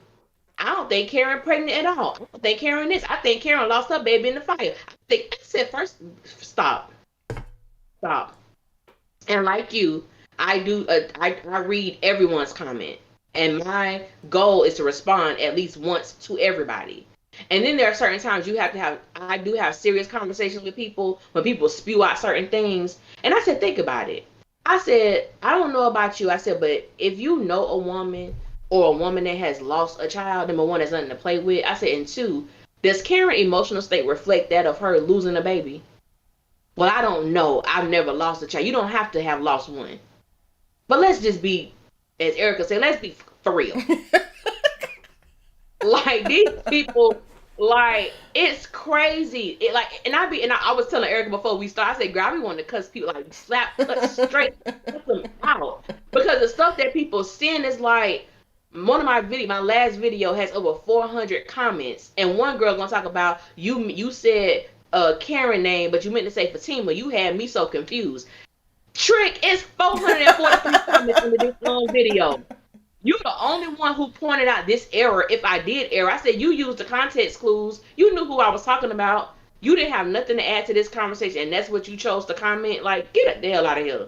Hello. But it's crazy out here, boy. It's ridiculous. So yeah, that's our little mini rant. Okay, I'm done. But I answer questions, y'all, and y'all be having certain questions, and when you wonder why I respond the way that I do, and don't, Allie, you can't cuss people out because that's my MO. I'm the big meanie that cuss everybody out. And you know what? I say that I be wanting to, but I really don't. I either kill them with kindness or I'm so sarcastic. I'm so sarcastic they don't even know. They probably think I'm being nice. But yeah, I ain't gonna curse them out. I want to. But I ain't gonna do it. Wait, Erica James, what you say OMG to me for? What did I say that was OMG worthy? I want to know. Run it back for me. Okay, Karen also in the episode, we see her again at the very end because she did exactly what the hell she said she was gonna do. She took her ass home, put on this black little whatever, and was playing Candy Crush. Waiting on Zach to go.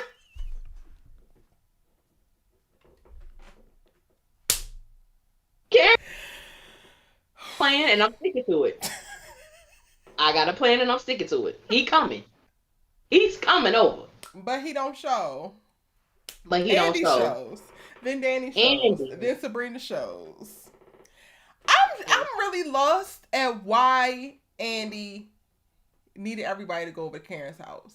Did Fatima call her? Because what made her do that? Did you pick up on it? And I've watched the episode 3 times at this point. Me and you are here. My mama even asked me that question. I said, I don't know. I said, because it feel like did something happen that that the audience wasn't privy to? Right. Did something happen between Andy and Fatima that made Andy call Sabrina to have her call Danny? Because that don't even seem right. There was no crisis. There was nothing going on for her to do that. So when I tell you, Erica, I'm so curious because it didn't make sense. Like, what happened? Yeah. I don't know.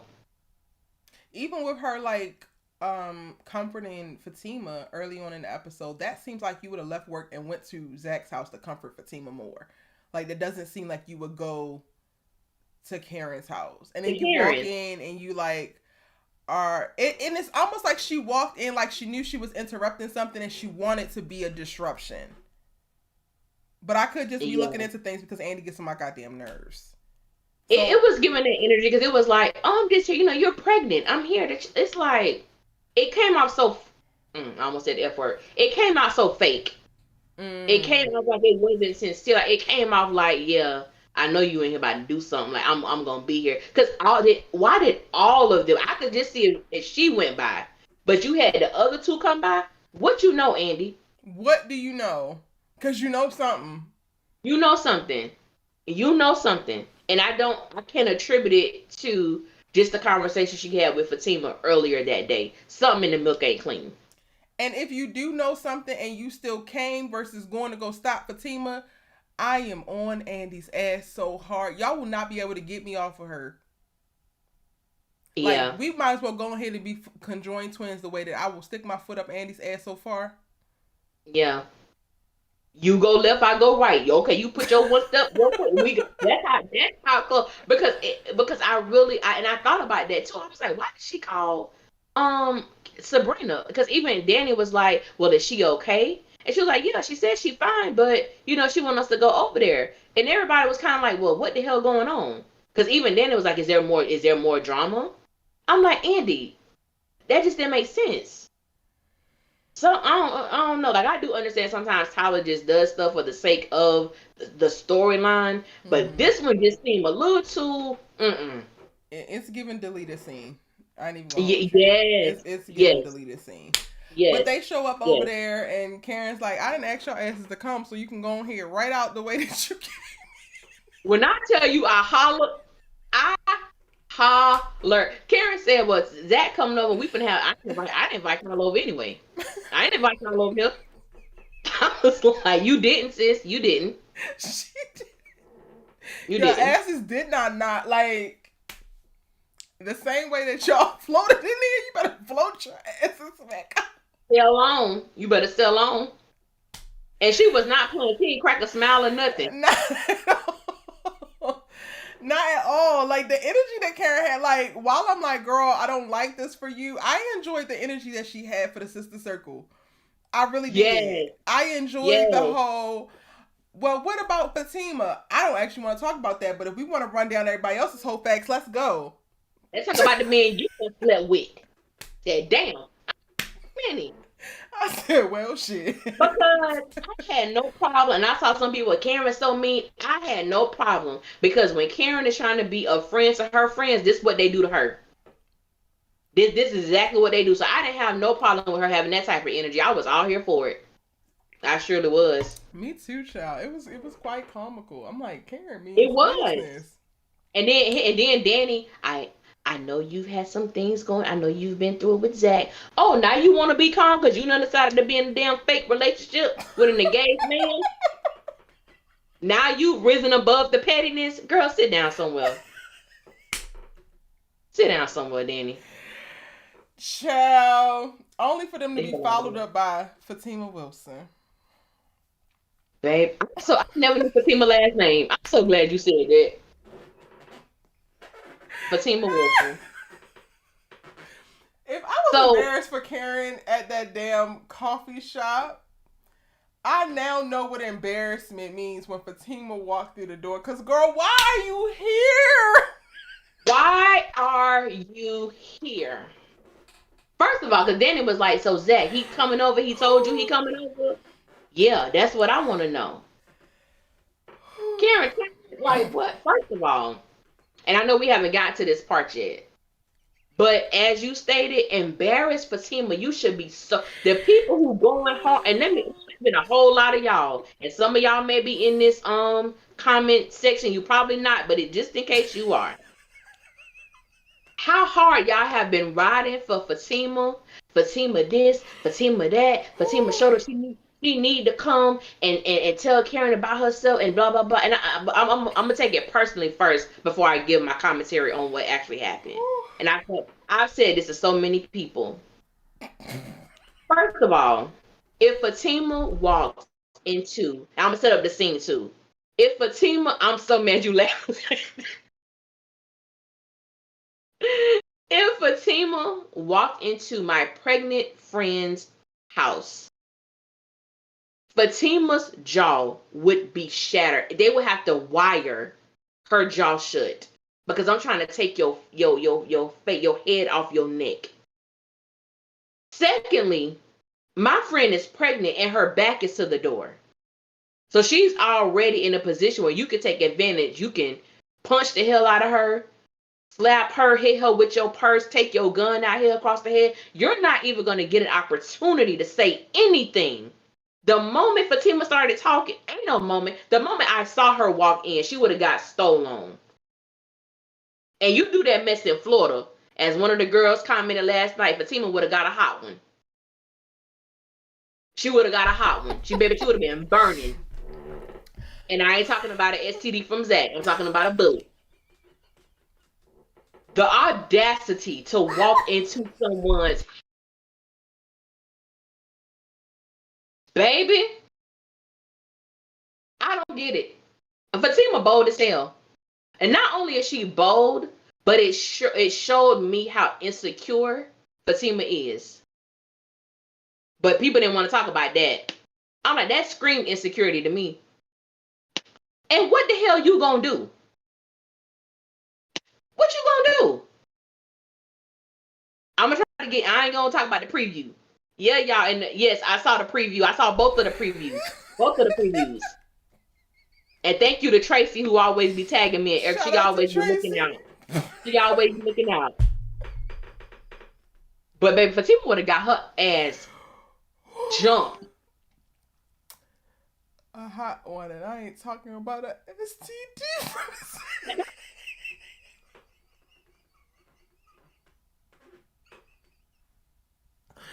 Y'all, I am trying to hold it together. Baby. But the whole thing is laughable. Like, you... It is. It is. It's laughable, Erica. I can't breathe.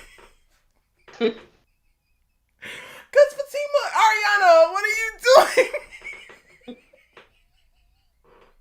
And she walked in all bad, like, that's what I want to know. That's what I want to know. I could not imagine a bitch walking into a Baltimore girl's house and she's sitting on a couch with her homegirls and she have any room or time to say anything. Nothing. Nothing. Nothing. That's what I want to know. There are no words. That's what, first of all, and to everybody who was in my comment section, and you probably was in Erica's too, in my comment section talking about something, well, the door was open. No, it wasn't. Somehow, either Sabrina or Danny did not lock the door behind them. I don't know which one it was. They did not lock the door because when you look at that scene, Fatima, you see Karen's handle go down as Fatima walks her ass in. The girl door was closed. You didn't have no business. Everybody, when she popped up at their house, popping up at somebody's house and walking into somebody's house is two different things. She ain't never walked in their house and tried to turn the knob or nothing. She's knocked on the door. And so it's amazing how people try to make sense of it all. No, Fatima is dead ass wrong. I don't care how much you like her. I don't care how much she your favorite character. Fatima deserves an ass whooping. Period. Period. I feel like Allie said everything that is.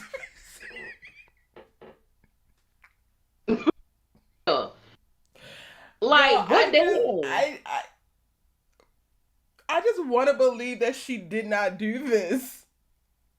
Like, Fatima set herself back, her character back. Like, y'all want to talk about destroying characters? Fatima's destroying her own integrity by feeling the need to stop having sex with her man after reconciling and putting her ring on and going across town to go walk into his ex's house to make sure that she know that he's staying home. Like, what are you even gonna say? What do you gotta be letting out? Like, yes, the fact that Karen is on your mind that heavy, Karen on your mind that heavy, so that lets me know you don't trust your man to take care of his situations. So not only do you not trust him, y'all had a little reconciliation moment, and that wasn't enough for you. You had to literally get in your car where your bags was packed, drive over to Karen's house to do what? I'm like, see, you gotta do what? Because if I was Karen, girl, and when you leave here, I'ma text him. I still want him to F me. What you gonna do? What you gonna do? You can't control what come out of my mouth. What you finna do? That part, because this could definitely be an antagonistic act, and then y'all want somebody to empathize with Fatima, but you starting it like. wait. Hold on. Repeat what you said because it went out. Oh, I'm just like, you just showed up at my house. Like, I can't even fathom that, Erica. Like, I legit, I was so blown when we got the preview of that. I was utterly shocked. She's over there to say what she gotta say, and I don't actually really want to go into the preview. We're both going to do preview videos for that. We definitely got to get into this episode. No, I meant the preview from the previous episode. I gave that disclaimer because what I'm about to touch on. Okay.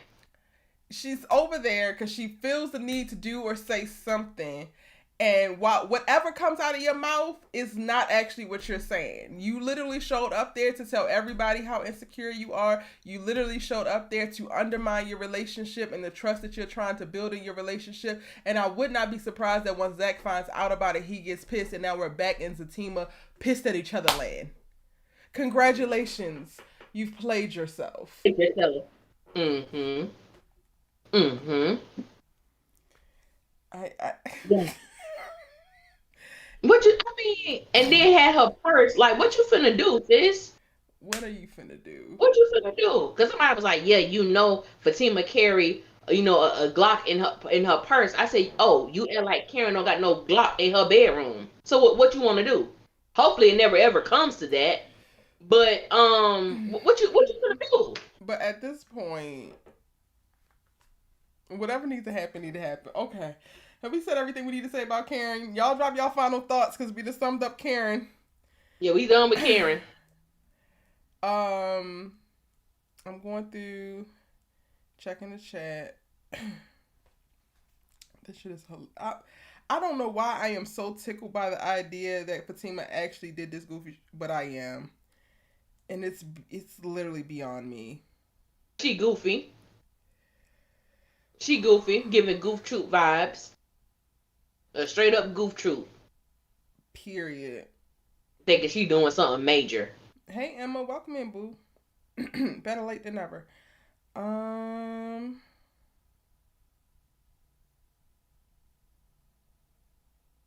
Not your knees would have been gone.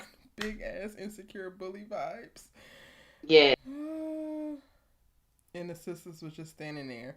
What I will say is, the way that the scene actually played out, it looked a lot better than the trailer, because I thought that Danny repeated it once she saw Fatima, but she was already mid-sentence and she started tapping Andy because Andy wasn't looking. So I thought that Danny was being messy, but clearly she not. I hope that Karen roll up to Fatima's office and let her know that she not the 1, 2, or 3 to play with. I hope she don't. Because while Karen has popped up at the duplex because that's where Zach lives, she has not been that girl yet to like go to Fatima as a woman. And I love that for her. Me now, too. Unfortunately, Fatima cannot say the same. All right, so we moving on. A good old shootout. I'm sorry, that's not funny, but it's like the idea of Karen and Fatima shooting at each other. I think that's the time when I'm just gonna go ahead and tap out, and y'all can have it. Y'all got it. That never happens. Zach is weak, and I'm sorry. He should have handled it, given much weakness. I get him being honest and vulnerable in the moment, but why did he have to tell Fatima all that about the door? He didn't have to. Like, that pissed me off. It was just extra information. Oh, we gonna go to them? We gonna go to them next. Okay. Might as well. Okay. Y'all better enjoy this because we typically say the best for last, and we didn't jump in hot off top because we got a lot to get through. Coming in hot. But let me tell you something. Okay, I'm gonna say that Fatima. I was riding with her a little bit in the beginning of the episode, but we'll talk about that when we get to that. So I was like, Zach came in. I was still pissed off on the fact of how Fatima made this situation about her. Because it wasn't about her. At all. It wasn't about her. It wasn't about Zach. You left me. Zach, this. No, ma'am. No, ma'am. Fatima acts like Zach left her out in the middle of nowhere. With no water, no food, no shelter. And the reality is, you were at work. Y'all was coming back from your lunch break or whatever from seeing Michael. So the fact that she made that, like, I can't get with Fatima with that aspect of it. Like, she made this situation with Karen about her, and it was never about her. Like, I understand it. I didn't understand it. I really mean, I didn't. understand it. I don't agree with it, but I do understand it. Just given all that, has played out up until now, I feel like she did project emotions from other situations that were unresolved that she's just kind of been going along to get along with. And then, of course, Karen is the ultimate temptation, so there's a little bit extra added there. I empathize with her, and I was really proud of Crystal at the top of this episode. I think that her Yeah, performance in the conference room was brilliant. It was so I give her endearing. props for that. Oh yeah, we want to go to okay. I do too because I even gave her props in my review when she let out that first "I'm tired." I felt that like that Mm. it hit me in a way that I wasn't expecting it to, and Mm. I was like, I felt myself like getting emotional when she said that. It was just for me because I was like, I know what it's like when you are tired. I know what it's like when you sick and tired. And Yep. I know what it's like when you feel like you have exerted so much energy and you've given and given and given and it hasn't been reciprocated. So you're in a relationship that it should be some reciprocation going on and you're empty because this person is not giving you what you've been giving them. Yeah. And I thought she did a wonderful job. I really do. I felt her in that moment. It was real. It was real. She really allowed what Miss Porter said to resonate with her, to cause reflection, and to cause her to process. She did it in such a Crystal. She did that, and She did. I said she did that. She really did. She really did.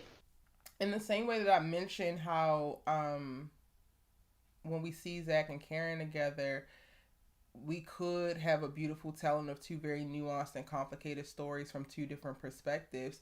The same thing I feel like was playing out in that conference room. And it happened. I think both ladies did their damn job, but we just got confirmation, at least for me, that Andy is a broken little girl in a business suit. And finally, Fatima was realized that she's not this person that she has been pretending to be this entire time to make this relationship work. So I was really hopeful with her not just deciding to walk away from the relationship by the time that she leaves the conference room, but from what arose from the process and then like, I am not this woman. So for me, it was even if she chooses to stay in it, she has a clear understanding of what she is and what she's not, and what she should do, what she shouldn't do, what she's willing to do anymore, and what she's not willing to do. And it's about damn time, because up until now, she has been pretty much willing to do whatever when it comes to Zach. And that's Yeah, not good enough. It's not good enough for her. yeah. And And I was Andy, on the rooting other for her. hand, Andy gave me hopeless. The whole you can't give up because you give me hope.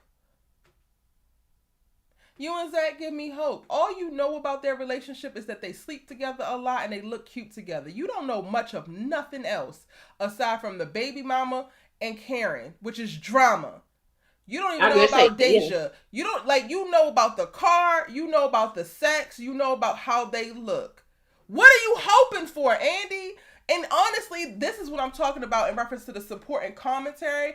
And like Fatima was able to double down in that moment of like, yeah, I don't want that, because you're also getting a cosign from a girl who life that you wouldn't want to live either. Exactly. It makes you think about things a little bit differently. Maybe I need to double down and go the direction that I'm going, because if she's telling me that this is what I should be doing and this is what she is making okay and she's excusing, my ass must be off track. It's time to re-damn direct. time to You give me redirect. hope. One, it's not about you. Two, you're only hoping for this life that looks good but don't feel good. Andy has never truly known love. And I hate that for her. I feel bad for her in that I would like something to be different, but also she's another one of these hoes that I would just release because I can't. She's so male identified. She's so shallow. She's so broken. And like, she ain't even trying to help herself at all. At And if she all. is, please tell me how. Because when I tell y'all I have looked under every goddamn rock when it comes to Andrea Barnes and I'm just tired. What Fatima say? I'm tired. I am tired, Tired. Andrea. I'm tired. Sorry. You know how that song go, I searched all over, couldn't find nobody. Searched all over, trying to find. I ain't gonna lie, and I said it in my review. I said, y'all, I'm not trying to be. I don't want to be hard on Andy, and I really want to empathize with Andy. I said, but I'm just gonna be honest. It's so hard to. It is so hard to find that. I said because when she told Fatima that how you making this situation about you, so you want her to stay in a situation that may not be benefiting her, all to give your ass hope. Are you kidding me? I said Andy is a walking, living, breathing warning sign. Warning sign. Don't enter, do not enter. Wrong way. Caution. Slippery. Wind wet. Beware of damn dog. And it's sad because I just feel like when Andy said this, when Andy told Fatima, I know Miss Porter got us upset. Upset? That's the word you use to describe what happened? Upset? No. What she said, but it really went to show like how bad off Andy really is. Mm-hmm. If that was the word that you conjured up to describe what is happening with you and Fatima emotionally right now, we're just upset. No, Fatima is processing what was said. Fatima is reflecting on what was said. Fatima is really giving it like, it's like she's doing a checklist of Fatima going through rock bottom in that moment. Yes, and I'm like, Andy's problem is that she built a damn house at rock bottom, and she thinks that shit is normal. Yes, so it was really it was something. And then when Gary came in, I don't remember verbatim what Fatima said, but it was something along the lines of like, I see I'm not the only one that don't want to be by myself or be something. She said I can see I'm not the only one that's scared to be alone. Girl, when I tell you I took notes, I rewatched this episode 3 times because I just knew based off of the material. Yeah. I was going to be having some very interesting conversations in these comment sections. That's exactly what she said, which lends itself for something else, a conversation I'm having in a whole other video, because I really am exploring why Fatima chose ZAC to begin with. And I thought it was brilliant for her to have those words and those be the parting words. But even before that, Andy says, well, like Miss Porter said, there are not a lot of good men out there. So we just supposed to stay... What? Yeah, that's what she was basically saying. Please shut the hell up, girl. Shit. Go ahead, Ellie. No, I agree. I was so... I was like, Fatima, how you still talking to this woman? And I said this in my review, and I said, it baffles me. It really does. And I don't mean it to be funny in any way. I was like, the fact of how is it that Fatima can trust Andy to be the person that she expresses and expose her heart to. That's scary to me. Because I'm like, at the end of the day, Fatima, this stuff with Andy is nothing new. But maybe hearing her speak it has done, maybe it made Fatima do something different. But I'm like, Andy has been this way, and it's just scary because I just don't, to me, their friendship is not balanced. I feel like her friendship with Fatima is the same way her friendship is with Karen. She just spends a little bit more time with Fatima. But it's like, what have you given Fatima though? Like, what have you actually really, like, I don't see it, but I'm like, I hope Fatima finds, it makes me think about Karen as well. Fatima may have people around her, but she's going through this stuff alone. Mm-hmm. You know what I'm saying? Like, she's going through this stuff alone. But when Andy said that, like, it's not a lot of good, you heard her say, and I'm like, so you gonna stick with Gary? And even when I want to root for Andy, when Gary came in, I'm like, yes, sis, let him know. You know what I'm saying? Let him know what's up. That scene with Gary let me know that I was not off base in feeling a way about how she was interacting with Fatima. Aside from her comforting her, she did a good job comforting her at the start. But then when she opened her goddamn mouth, like, she should have left it to the woo-woo-woos and the rubbing her shoulder. Because when she had to open her mouth, it was like, girl, what the hell are you talking about? And me feeling a visceral way about it, I was like, damn, am I being too hard on Andy? But then when Gary comes in and that scene plays out, I'm like, nope! Trust your gut, Erica, because you got sense and Andy don't. Yes. That scene, I'm not gonna lie, I did have a good chuckle one time. So I'm not gonna lie and say that I did. I was disgusted. I was disgusted too. But you know how something happened and you laugh and you can't even believe you laughed? That's what happened to me. It was it was the way Cheeto did this. When he was talking about how her head game was whack, because she just knew I'm so good and I know what I'm doing. And she said, so what about when your eyes roll in the back of your head? And he was like, it's frustration. I don't know why that tickled me, but like, nigga, that is not frustration, dummy. Like, I don't know. I get so aggravated with Gary. I can't even joke or laugh. Like, nothing is funny when I see him. Mm-hmm. Which is kudos to Cheeto, because he's doing the damn thing when it comes to Gary as a character. He's doing a great job. And this whole thing just disgusts me. And I'm gonna go back to the friendship part real quick, because it ties to this. I think I also am struggling with empathy and like wanting people to release Andy, because I also learned this the hard way. You cannot rock with or hold down a bitch that won't hold herself down, that don't give a damn about herself. So there is never going to be a friend that, while we have had a conversation of like, oh, people give better advice to other people and don't take it, they at least know it, right? In their head. Even if they don't take their own advice, they still are able to conjure up and they have the sense to. Andy is a shitty friend because she's a shitty person to herself. And those people are dangerous as fuck. And I was reminded of that in this scene. This man comes to your job in the middle of the workday, specifically to try to trigger you, piss you off, belittle you, and disrespect you. And you let him play you like a damn fiddle, honey. Like a dummy. Why do you care that he thinks that you're not the best sex he ever had? Why do you care that he thinks that your head game is whack? After you told him all this and he ain't said nothing the whole time. Meanwhile, something is going on to make his ass go completely bonkers, because this is a menace and he's been a menace from the jump. Like, Andy, you have to be fucking for real.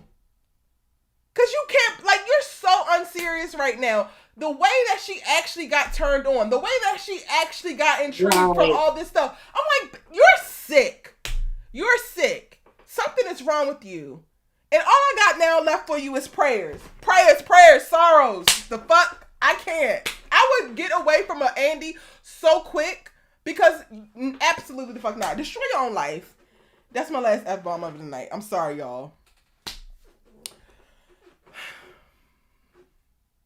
Yeah, I agree with you. No, I agree with you. I think that one of the things for me is, and it goes back to like people just having this heavy emphasis on the characters that they like, so they're willing to accept anything. When people rock so hard for Fatima, and when it's anything dealing with Karen, they gonna go in the opposite direction. Oh, Andy is such a good friend to Fatima.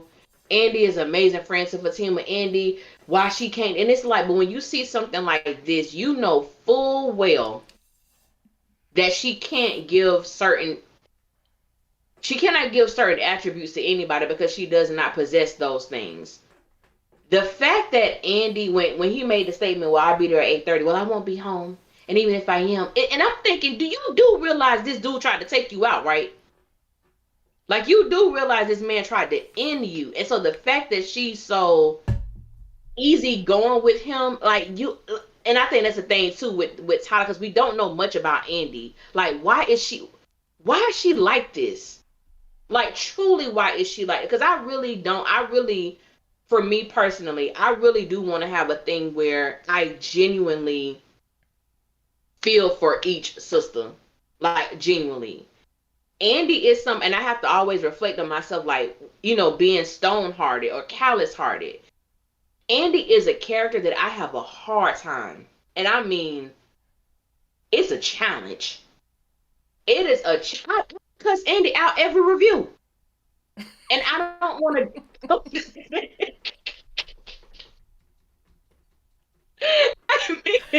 I don't know how we can, honestly, because me too. I know. I stopped cussing her out because I just stopped talking about her. And that's where I'm getting to. I'm like, I'm really gonna have to just not even bring her up, because it's even when I say, Andy, I want you to make me proud. I want to be proud of you, sis. It's of not, because I'm not gonna be proud. I'm not. It's like one of them things where you just have to stop talking about her. Because I literally go off on her every review, and I'm just like, I really want to know her story. Like, please, Tyler, Yeah, we what need is it? it. We need it now. I need to understand how she got so male identified. I need to know where did this internalized misogyny come from. Like Yes. I need that because I think I struggle with Andy because I struggle with women like this in real life. Y'all are dangerous. Women who Mm-hmm. prioritize the needs and wants of men overly so over your own well being, y'all asses are Yeah. dangerous. Yeah. Yeah. I agree with Almost that. as dangerous as the damn men who do it. So like Ooh, truthfully, because you think about it, the part that's so dangerous is that I could see Andy telling if let's just say hypothetically, if Zach was putting his hands on Fatima, Andy maybe thinks she's one of them women that will encourage her to stay. she And that's why they're so dangerous. 100%. You know Well, what I'm don't make saying? him mad. And well, under Right. like you gotta understand he's stressed Yeah. out and he has never had anything, so like he doesn't know what to do with himself now that he Yeah. chop.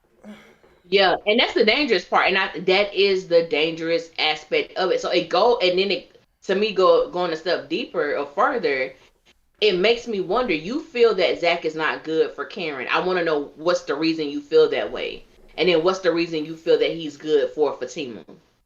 Yeah, a lot Knowing of y'all have Andy, been pointing that out. You mentioned that in our last episode, and then also yeah, I've seen it in the comment section a little bit more now, where people were asking like, why is Zach good for Fatima but not good for Karen? yeah, for Karen. And I really like for me personally, I say I really want to explore that, like what, because knowing how Andy's mind is, that's a very dangerous thing. It's not a beautiful thing for her to Yeah. say, yeah, he ain't good for Karen, but I think he's good for you. What the hell does that mean? And how do you really view Fatima in order to continue to say that to her? Gary It, is it really made me Andy's wonder. Gary is Andy's dopamine. Bitch, Mm, get a puppy. Like, mm, mm-mm. something, I feel like Andy has something, because that, conflict that within. ain't it. Andy 100% has conflict within. He definitely does. Okay, so we did Andy. Back to Fatima. And her sitting at home. And everything about her. You left me. That wasn't cool, Zach. And I'm stand on Zach with this. When Zach said, I know it wasn't cool, I effed up. I didn't mean to, I wasn't trying to humiliate you. Um, I feel this way and I will always feel this way. I don't believe that anyone has the authority to police how someone responds in a traumatic situation. Mm. I can't tell you what's wrong. I can't tell you what's right. You don't know how you're going to respond. And I stand on that. I don't think that, I mean, I understand her expressing herself to Zach. I don't have an issue with that. But internalizing it to make it about her, that's what I have a problem with. Because it wasn't like, babe, I felt like you left me. I felt abandoned. It was like, no, you left me. You did this. I didn't like that. I didn't like that it was presented in that manner. But at least she's saying something to him. But I just wasn't too fond of that aspect of it. But Zach asked for grace, and she was like, I'm gonna give you grace, and I'm gonna try to be more understanding. I said, baby girl, how much more understanding can you be? Like you have been, and I said this in my review. I said the two things Fatima has been, she has been faithful, and the heifer has been consistent. You have been those two things. I'm not understanding like more understanding about what. And like you said, I do appreciate how Zach handled that conversation with Fatima. I did not, and not that he did not dismiss her concerns or her feelings. He affirmed them. That wasn't my intent. I did not mean to do that. This is what's going on. So and so and so and so. One of the things I didn't like the whole him bringing up the end thing. Yeah, buddy. I had a problem with that because Rolling like a he big was shot. like, Chevy tuned up with the like. yes, That's the way you was up there in that tub, you looked the same way I look. I said, baby boy, we not finna act like your ass wasn't flirting with Karen on that phone. We weren't acting like y'all ain't been giving lovey-dovey eyes to each other and all of this stuff like that. Fatima wasn't doing that.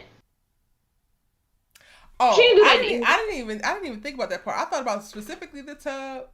And I think that they did. She looked concerned. She looked stressed. She looked worried. The Yeah, same as him. But I just said this was not the example for you to give because you acted a it monkey ass wasn't. fool. So if we gonna say call a thing, then Fatima still got a little bit more rope to act a monkey ass fool. Which maybe that's why she took her ass over to Karen's house because Zach went to go get his Zach attack on. I'ma show up at the X house. We both gonna match energies. There we go. Puzzle solved. Both of y'all goofy as hell. I was like, Zach, Goofy. not in. I think that it was a great analogy for him to bring up to her to get her to understand and to calm down. But I also was like, you literally did not give her the grace that she deserved in that moment. So like, No. can you run her an apology for that shit? Because Because if I you're was asking expecting, now for what she needed that you did not provide, but you want her to provide it for you in this moment. Okay. yeah, yeah. Because what I remember is, what the F you crying for? Ain't that what he told them when she was in the tub? What the you crying for? I'm like, dang, Zach. The girl just told us. You look like you're about to die. But your musty ass gonna put that shirt on with no white beat underneath of it and no damn deodorant and take your ass out the house. That was funny. Yeah, that was something. Then they had a little lovey dovey and they make up and kiss and next thing we know she at Karen house. I'm like, well damn, what the hell? Did y'all not have sex? Okay, but What did then y'all do? also I loved everything about what he said up until the end moment. I give him credit for this conversation. Yeah. I think he handled it beautifully. Even down to the I'm not chasing you, I'm not begging you no more. And ain't. Okay. And I loved it. I said, I hope you don't. I hope you don't. I put it on your finger once. It's up to you to put it back on. I said, I Zach, said play I love on it. player. I love it. I love it. I love it. Yeah. Yes, baby. You put it back on your finger. Okay. Energy. Yeah. I loved it. I really did. I loved his delivery. And I that part for me, that was like the highlight. No, you put it on your finger. I already put it on once. I said, oh. And I want her to stop using that ring as an emotional manipulative tactic. Because to me that's what it's becoming. I want her to stop doing that because it's making me look at her a little sideways, which I've always have to be honest. But that right there, no ma'am, stop doing that. The next time you take it off, if I was that, give me my muff ring. Thank you. And get it on your finger no more. Stop taking it off. Why are you taking it off? You take it off. Wrong. I mean, if he coughed wrong, she's taking it off. Like, girl, stop. Stop doing that. Stop doing that. Fatima has more understanding than an escape song. Oh, I like that. Who said that? Orange pepper. Orange pepper. I love that.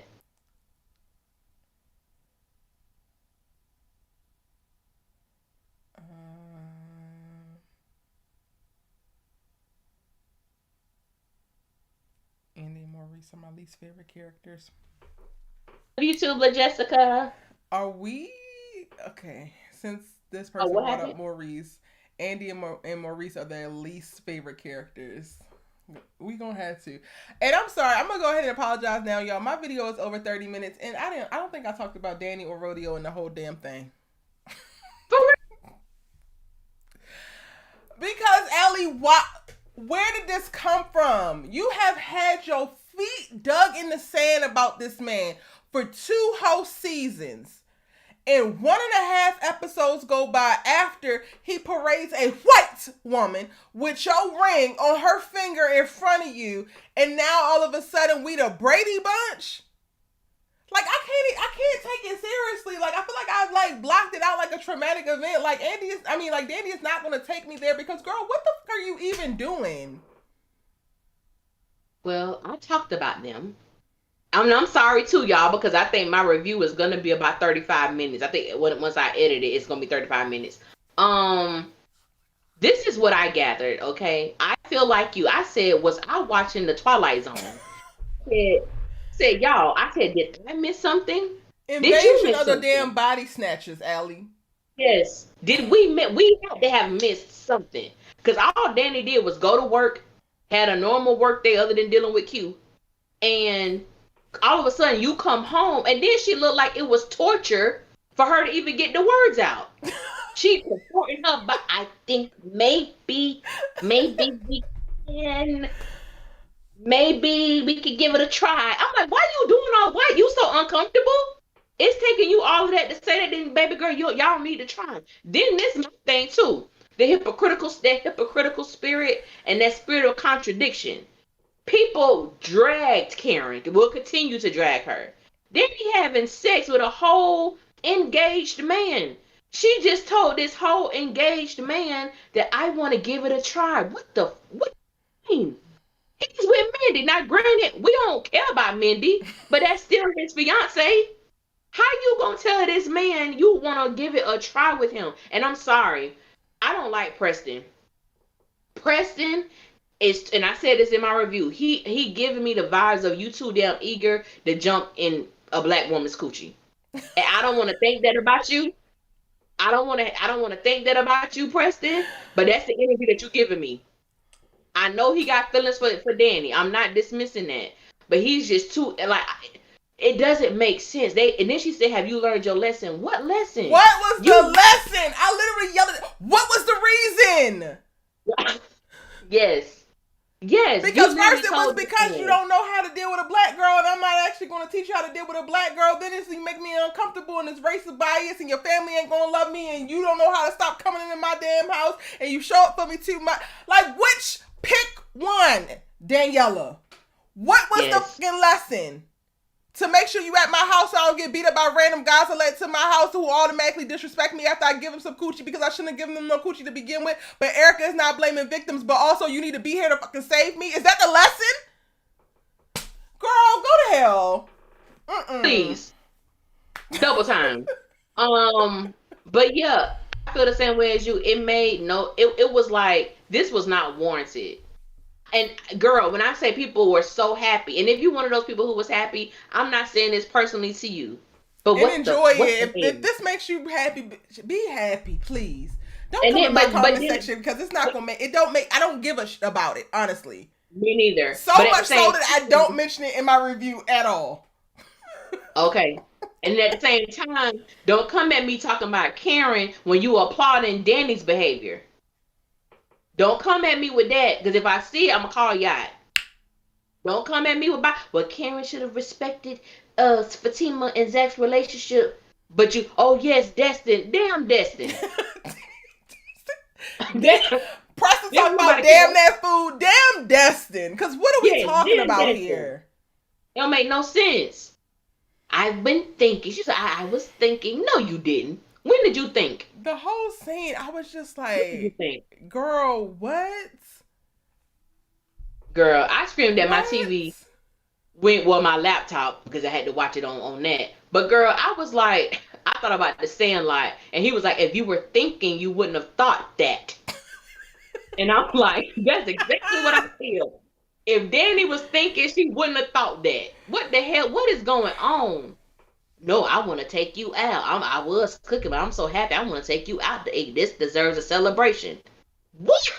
Won't y'all celebrate after you take your ass to Alabama or Mississippi or wherever the hell you sent Mindy over to go get Danny's ring up off her goddamn finger? Okay, because I know Mindy ain't letting you go that easy. Not when, and see, Mindy is another Karen. You're the man that she feels she's supposed to spend the rest of her life with. You think she's gonna let? Now she a little slow. Let me not say that. I'm about to say I ain't gonna equate those two, but I get where you're going with the analogy, friend. So I'm gonna ride with you. I'm gonna ride. Yeah, that's what I meant. Now, intellectually, no, but the pattern of this, you're who I believe since we were younger. You're the man who I believe is supposed to be my husband, and you think she's gonna just let you go that easy? I don't think so.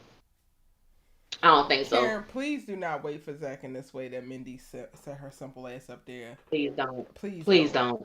Don't do please that, don't. Girl. That will not be good for you. But I was not happy with that scene at all. Maybe we could give us a try. Y'all think that already. We could give a try seriously. What exactly? Because also, I think I also was like subconsciously annoyed because we having all these elevated grown up ass conversations and all the other things, and then we get here and y'all can't even say that y'all want to be boyfriend and girlfriend. What are y'all giving a try? Is she taking the ring and becoming your fiance? Is it just becoming a boyfriend? Are y'all eloping tomorrow? What are y'all doing? We don't know. She don't know. She don't. But this is what I equated, Erica, and you tell me what you think. Y'all tell me what y'all think too. Said for me personally, I feel like this is another way for Danny not to deal with her trauma. I think 100%. that Preston is a pleasurable distraction. You can cook for me. I somewhat like your company. I enjoy having sex with you. I somewhat like having you around. I feel safer when you're here. So I'm going to use this to my advantage. That's what I believe is going on with Miss Daniela, because I don't think it has anything really to do with her having these strong emotional feelings for Preston. 100%. I really don't. Hit the nail on the head. And that's going to play out with them not actually having any kind of real depth in their relationship. Absolutely. So all y'all enjoy it now and be excited now. I'm not. Moving on. I'm more excited about Tamara getting what she needs. Baby, I'm loving me some Tamara. I'm sorry. I love me some Tamara. This lady was a girl in my comments talking about some. She is deplorable. Who actually goes and have sexual escapades at their husband's job? I said, well, ma'am, I don't. Maybe you lived a boring sex life. People do this all the time. Hello, and did, and what you will in mean? the future, and won't stop. What you mean? That baby Tamara is doing the thing, and she was like, you would have thought Tamara was the scum of the earth the way that this woman was like dragging this character. Ma'am, it is just some head. Relax. Okay. Relax. It is just some head. I'm like, my thing is this. What I love about Tamara is that even though she was presented as a gold digger, the way that she's finessing this and the way she's doing her job, she's doing it in a classy way. Mm-hmm. She's not, she's not making a mockery of this. I can't wait to get home to cook for you, baby. She landed on thick. I said in my review, I get it. Like, you guys started out, unconventional, but unconventional relationships happen all the time. Do we need an annulment? Because we have yet to see her denounce Hayden. She has not said he's a horrible person and she hates his personality or anything. Like, she has not. She hasn't. This could maybe work, bruh. Like, she's gonna fall for him. That was my thing. I said Tamara gonna mess around, and I think she's actually really gonna fall for Hayden, because he don't treat her. He treats her good. He speaks to her in a certain way where you can tell he actually really does like her. And I done served you at work. I'm finna cook and serve you at home, and I'm gonna get everything ready so when you get off from work, we can finish what we started. She probably need to teach the women a class. Hello. Hell, she doing it. I don't have no complaints about Tamara. Me either, child. At this point, they are the comedic relief for me. They are. They are so uncomfortable. He's so uncomfortable with how much he likes her, and it tickles me.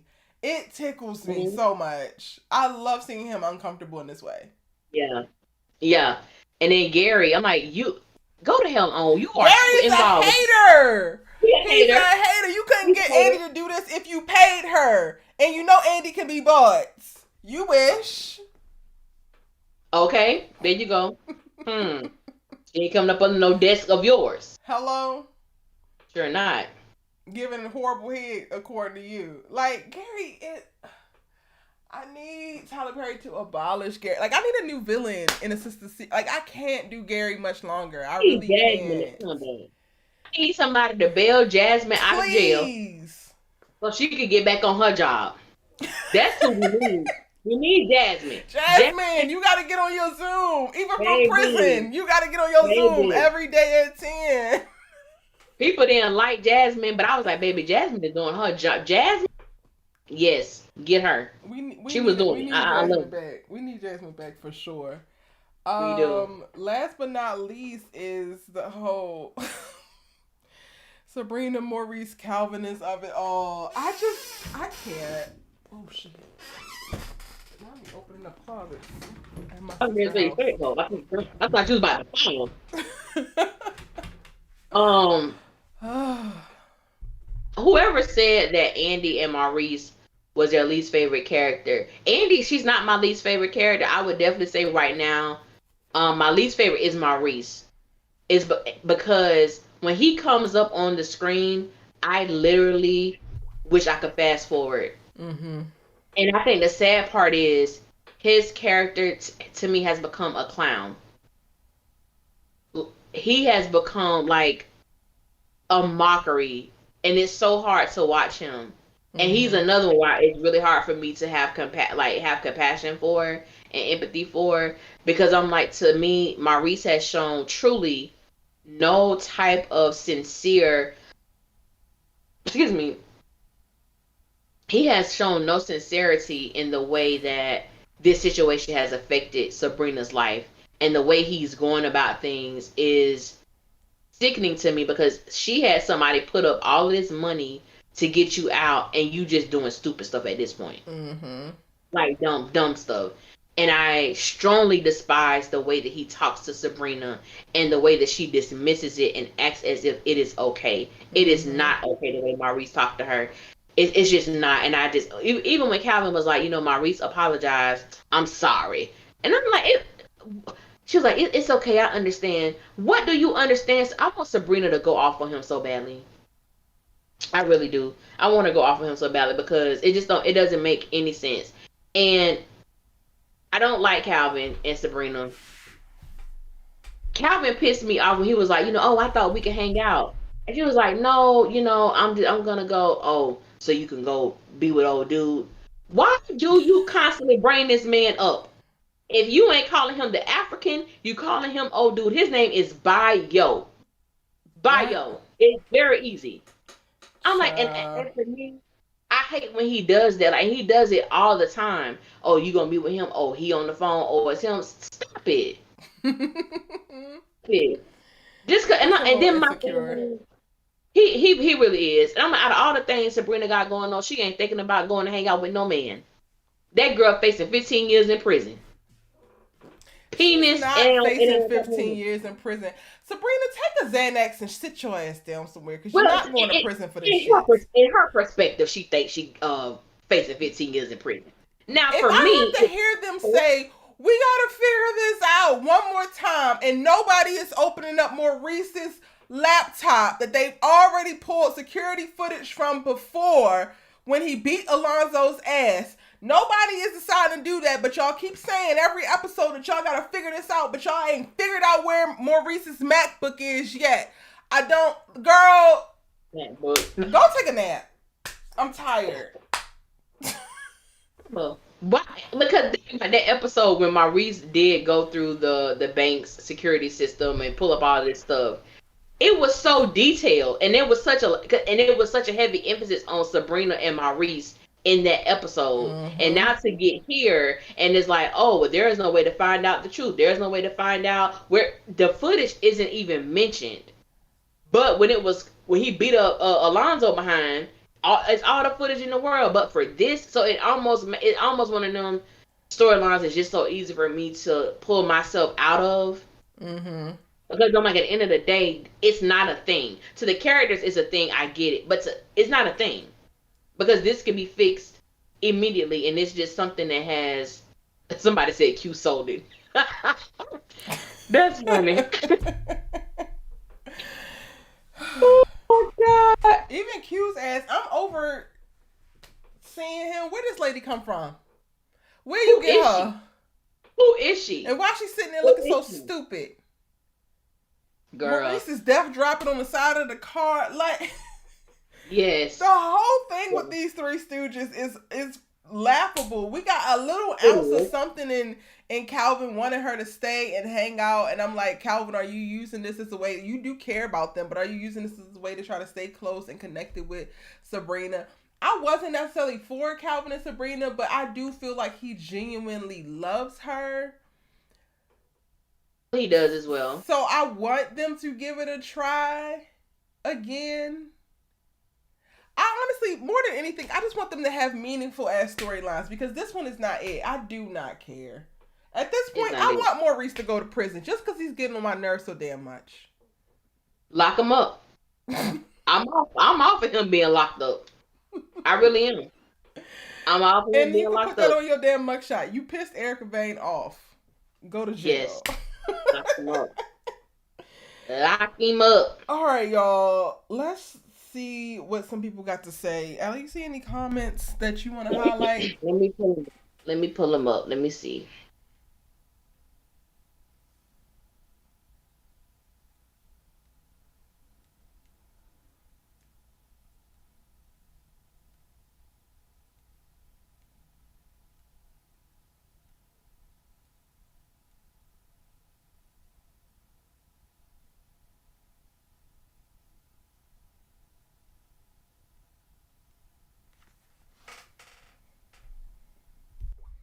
Let's see. What y'all feeling? What y'all thinking? It's embarrassing for the actors at this point.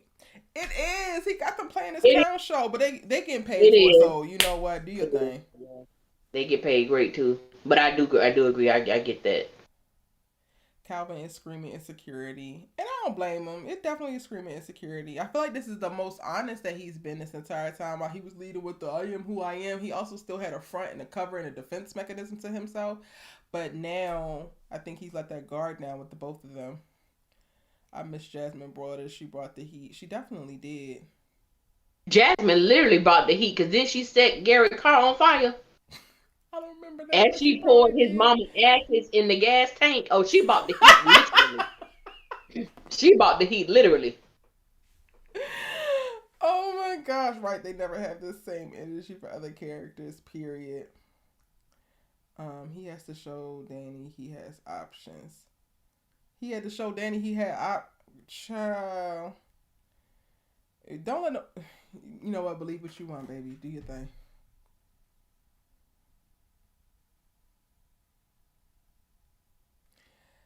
Anything that we missed, y'all, drop it in the chat, please, and thank you so that we can highlight it. Yeah, because I'm trying to go back in my mind too. Like, did we cover everything that happened?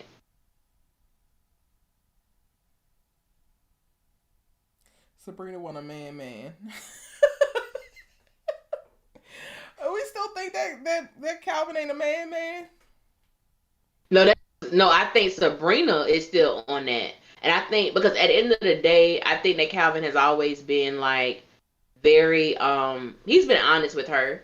I think he's always been honest with her, but then when she became insecure of who he was, I think that just changed everything. And then when she really tried to go into it by not allowing those things to dictate her feelings for him, you got Danny in your ear who always saying something. So it's like until she becomes fully comfortable with the man that Calvin is, I don't ever see them being a couple until she gets to the place where she don't give a damn what no one says about him. It's just them two.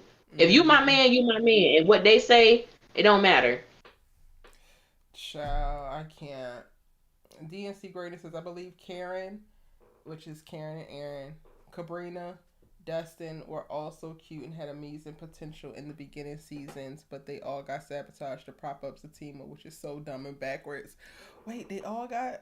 Let me think about that. Let me ask that, because I've seen a lot of people say they felt like Danny and Preston were going to be like that it couple on the show. I thought they were going to be that too, honestly. Yeah.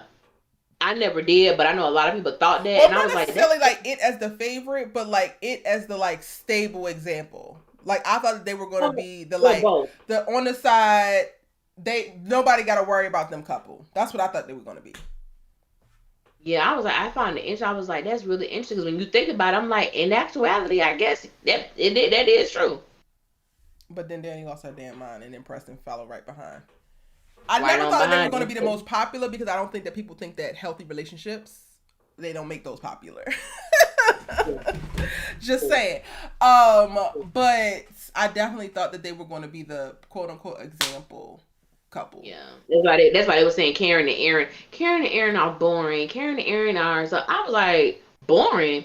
Shoot, give me boring. I'd take boring any day. They were boring, but more healthy than most. And I don't think that Yes. they were positioned to be the example couple just because he had the backstory of the alcoholism and the wife that killed herself, and Karen has the baggage of Zach.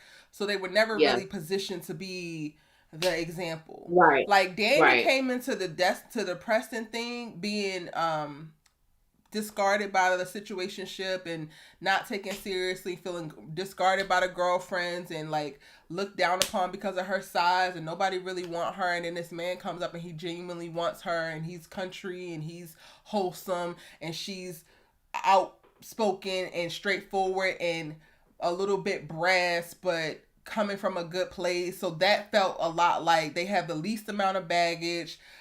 She deserves to be loved wholly. He can love her wholly. Yeah, it just seemed like that was going to be the perfect setup to create the perfect relationship, while everybody else's was going on the roller coasters that relationships go on.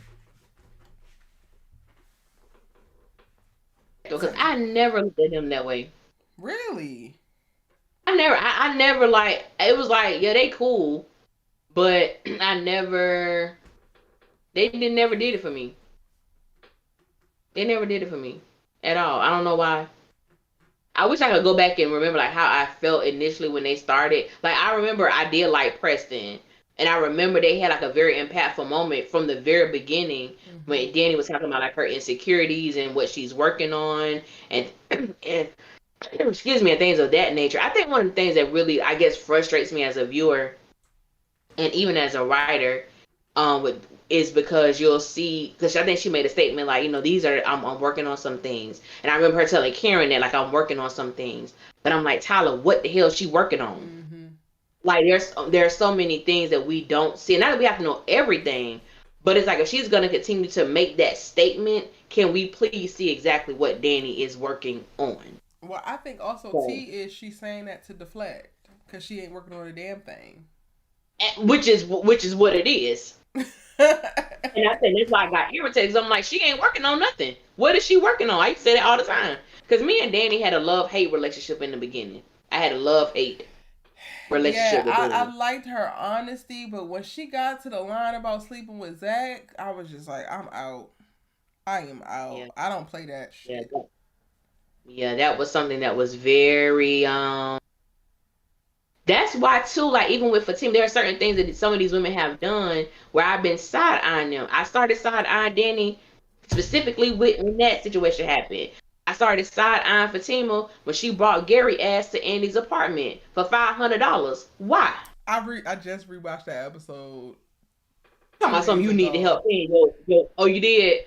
And I was just like, ooh, jump scare. Yeah, I'm like, it was for $500. I needed help with my student loans. Girl, you got money. You didn't need no help. No, Fatima. I was side-eyeing her since then. In this laundry right. basket. Like, girl, what in the laundry basket doing? For $500, Alex? No. No. Alec, keep going with comments. They want to talk preview, so I'm going to try to pull it up. Y'all want to talk? Y'all asses don't listen. Let me try to find it. All I'm going to say is, I love me some Karen. Because Karen don't care how petite she is. She ain't backing down from nobody. Yeah. Nobody. I loved it about her. She was like, get the F out. I said, girl, you better tell her. I got so hyped when she said that. I got so hyped. I loved it. Karen with this man on her sofa with her gun. Oh, yeah. She was like, I'm waiting for. And then let me tell y'all something. I'm going to tell y'all what I'm pissed about, right? Why they got my baby. Why they got my baby looking like the neighborhood damn drunk? I'm so upset. I am so, and I'm talking about Aaron. Y'all know I'm talking about Aaron. I'm upset about this. Looking like the darn neighborhood drunk just walking around popping up at night.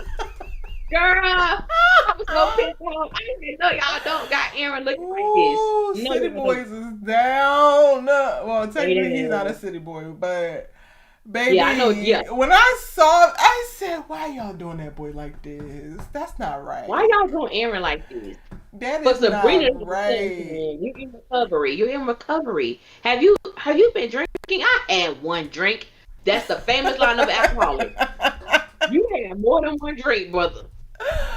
Oh, Oh, Aaron Jesus, is why you a doing this? Aaron is about to like, bruh, get it together.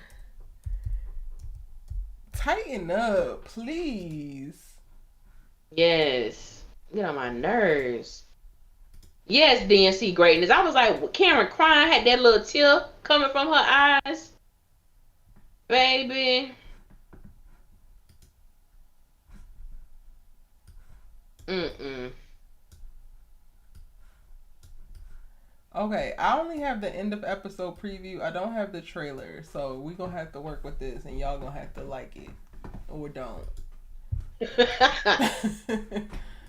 That's up to y'all. Um,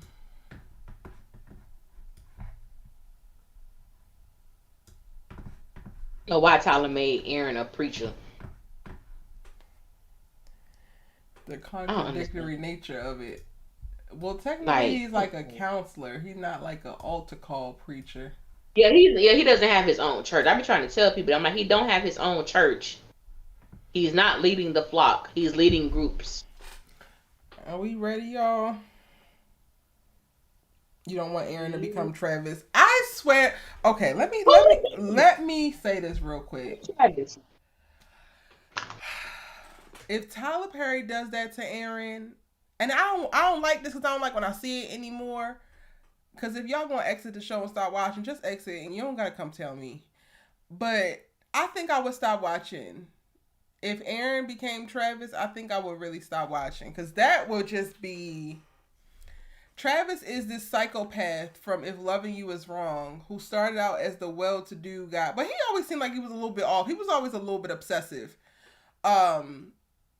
He basically liked one of the main girls of this girl group in this little neighborhood, Kelly. And Kelly's love interest was Trevante Rhodes before he got Moonlight and then left the damn show. So once he left the show, her storyline became she was getting terrorized by this stalker. She ended up in jail. Like, he just ruined her entire life. His family was very affluent, but he started out as like the guy that comes in to save the day and I got you, girl. All the while he was a complete and utter menace. I totally forgot about him because when I think about If Loving You Is Wrong, I think about Randall. But him and Randall were literally neck and neck. Tyler Perry better See, not do that. I've never watched it. I've never seen an episode of it. He better not do that. Lord. Alright, y'all. Let's go ahead and get into this damn preview.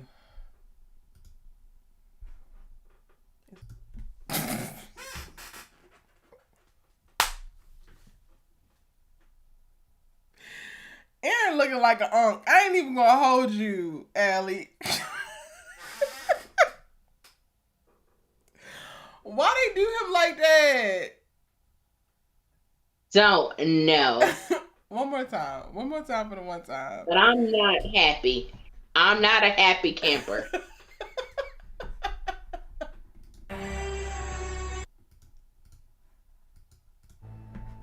Let's pause here. Ariana, what are you doing here? I'm gonna leave as soon as I say what I came here to say. Bitch, you couldn't send an email, a smoke signal, a text message.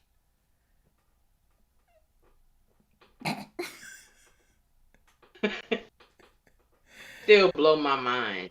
What is it that you got to say so bad, Fatima? And Andy, girl, you need to do better. This is her home, Fatima. Karen, girl, what is that? Where your base at? Where your base at? And I'm sorry, they not pissed enough for me. They not pissed enough. They ain't rowdy, and maybe this, I don't know, but they not rowdy enough for Alicia. Fatima is in your friend's house. She walked in. Y'all know what the deal is. Karen don't have to fill you in. And she's still talking shit. I got a problem with that. I got a problem with She's that. still talking shit. And she said, like, what you mean? What do you mean? Fatima, I would have. First, see, that's why I pray nothing like, because I'm always carrying something. There is something always clear, near and dear to me, very near. Fatima, my whole thing is you walk in somebody's house, that means you're ready to meet your maker. That means that you have gotten all your affairs in order and you are ready to meet the Almighty, because that's where you going. You walk in my house, I don't have no words for you. I don't have no words for you. Now you may be walking in, but I can bet for damn sure you ain't walking out. That ain't happening. But ooh, and that's on who? Marrying every little lamb that she pushed out. Let me tell you something, Erica. It's the fact that she said, I'ma leave when I say what the I gotta say. That would have been Fatima's last words. That would have been Fatima's. I ain't gonna kill you, and I pray I wouldn't. But I'm finna rock. Baby, you ain't gonna have. You can't talk. Your jawbone gone. Nah, I ain't gonna kill you. Yeah, I'm gonna try not to. But your jawbone gone. It's gone. Erica, I'm trying to get the second one since you asked, because y'all asses don't. That it's not enough. I gotta find a way to make it enough. You want me to send it to you? I got it. I'm trying to download it. Did you just walk in my house? Yeah. So you got Karen fighting. You got Aaron showing up drunk. I only had one drink. You lying. Through your teeth, nigga. You lying. You lying, Aaron John. You lying. Not Aaron John. Then, he Aaron John till we find out the truth. Then you have Sabrina trying to tell him that he's in recovery. What is going on? Inquiring minds really, really want and need to know. What is going on? And then I like the fact that when Karen was pointing her hand at Fatima, Sabrina put Karen's hand down. What the hell you did that for? I'm finna be all this, you, this, we doing this. Don't touch me. Don't put my hand down. We're here. This is happening. This is totally happening. Okay. All right, y'all. Karen, you got it. Let's brace ourselves. I don't think I've seen this one though. Oh, for real? Yeah. Did you just walk in my house? What you gonna do? What am I gonna do? What am I gonna do with my own house? Okay, I'm gonna let it play. I'm gonna go back. I'm sorry, y'all. Did you just walk in my house? What you gonna do? What am I gonna do? Next Wednesday. So you're the father. I'm gonna find out if it's my kid when I'm ready. You still hell-bent on revenge. You didn't have to bring Sabrina in this. Is anything wrong? Can they keep their emotions in check before they lose control? I'm sick of her. You know she carries a gun. Do you want to have sex or not? Think you're in a strange place. What are you trying to do? Why is the door wide open? So I'm waiting for her to come back. Tyler Perry's Sisters, all next Wednesday at 9. Watch it live on BET.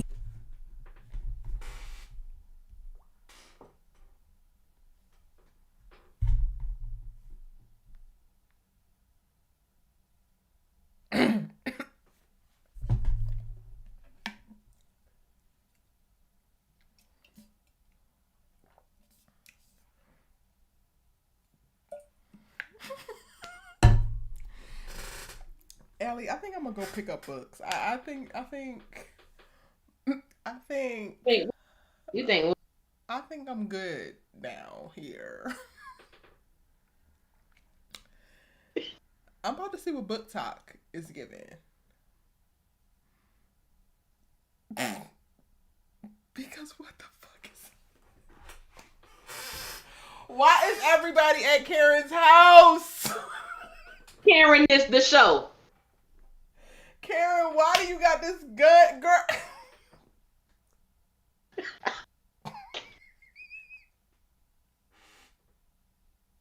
And Karen really want to pussy kip it for Tina's.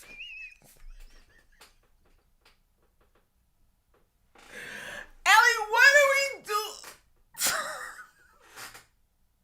Dog said, Why did y'all what make me you- watch this on live? I don't like y'all for this. Why did y'all do this? My girl said, what you not gonna do is come back a second time.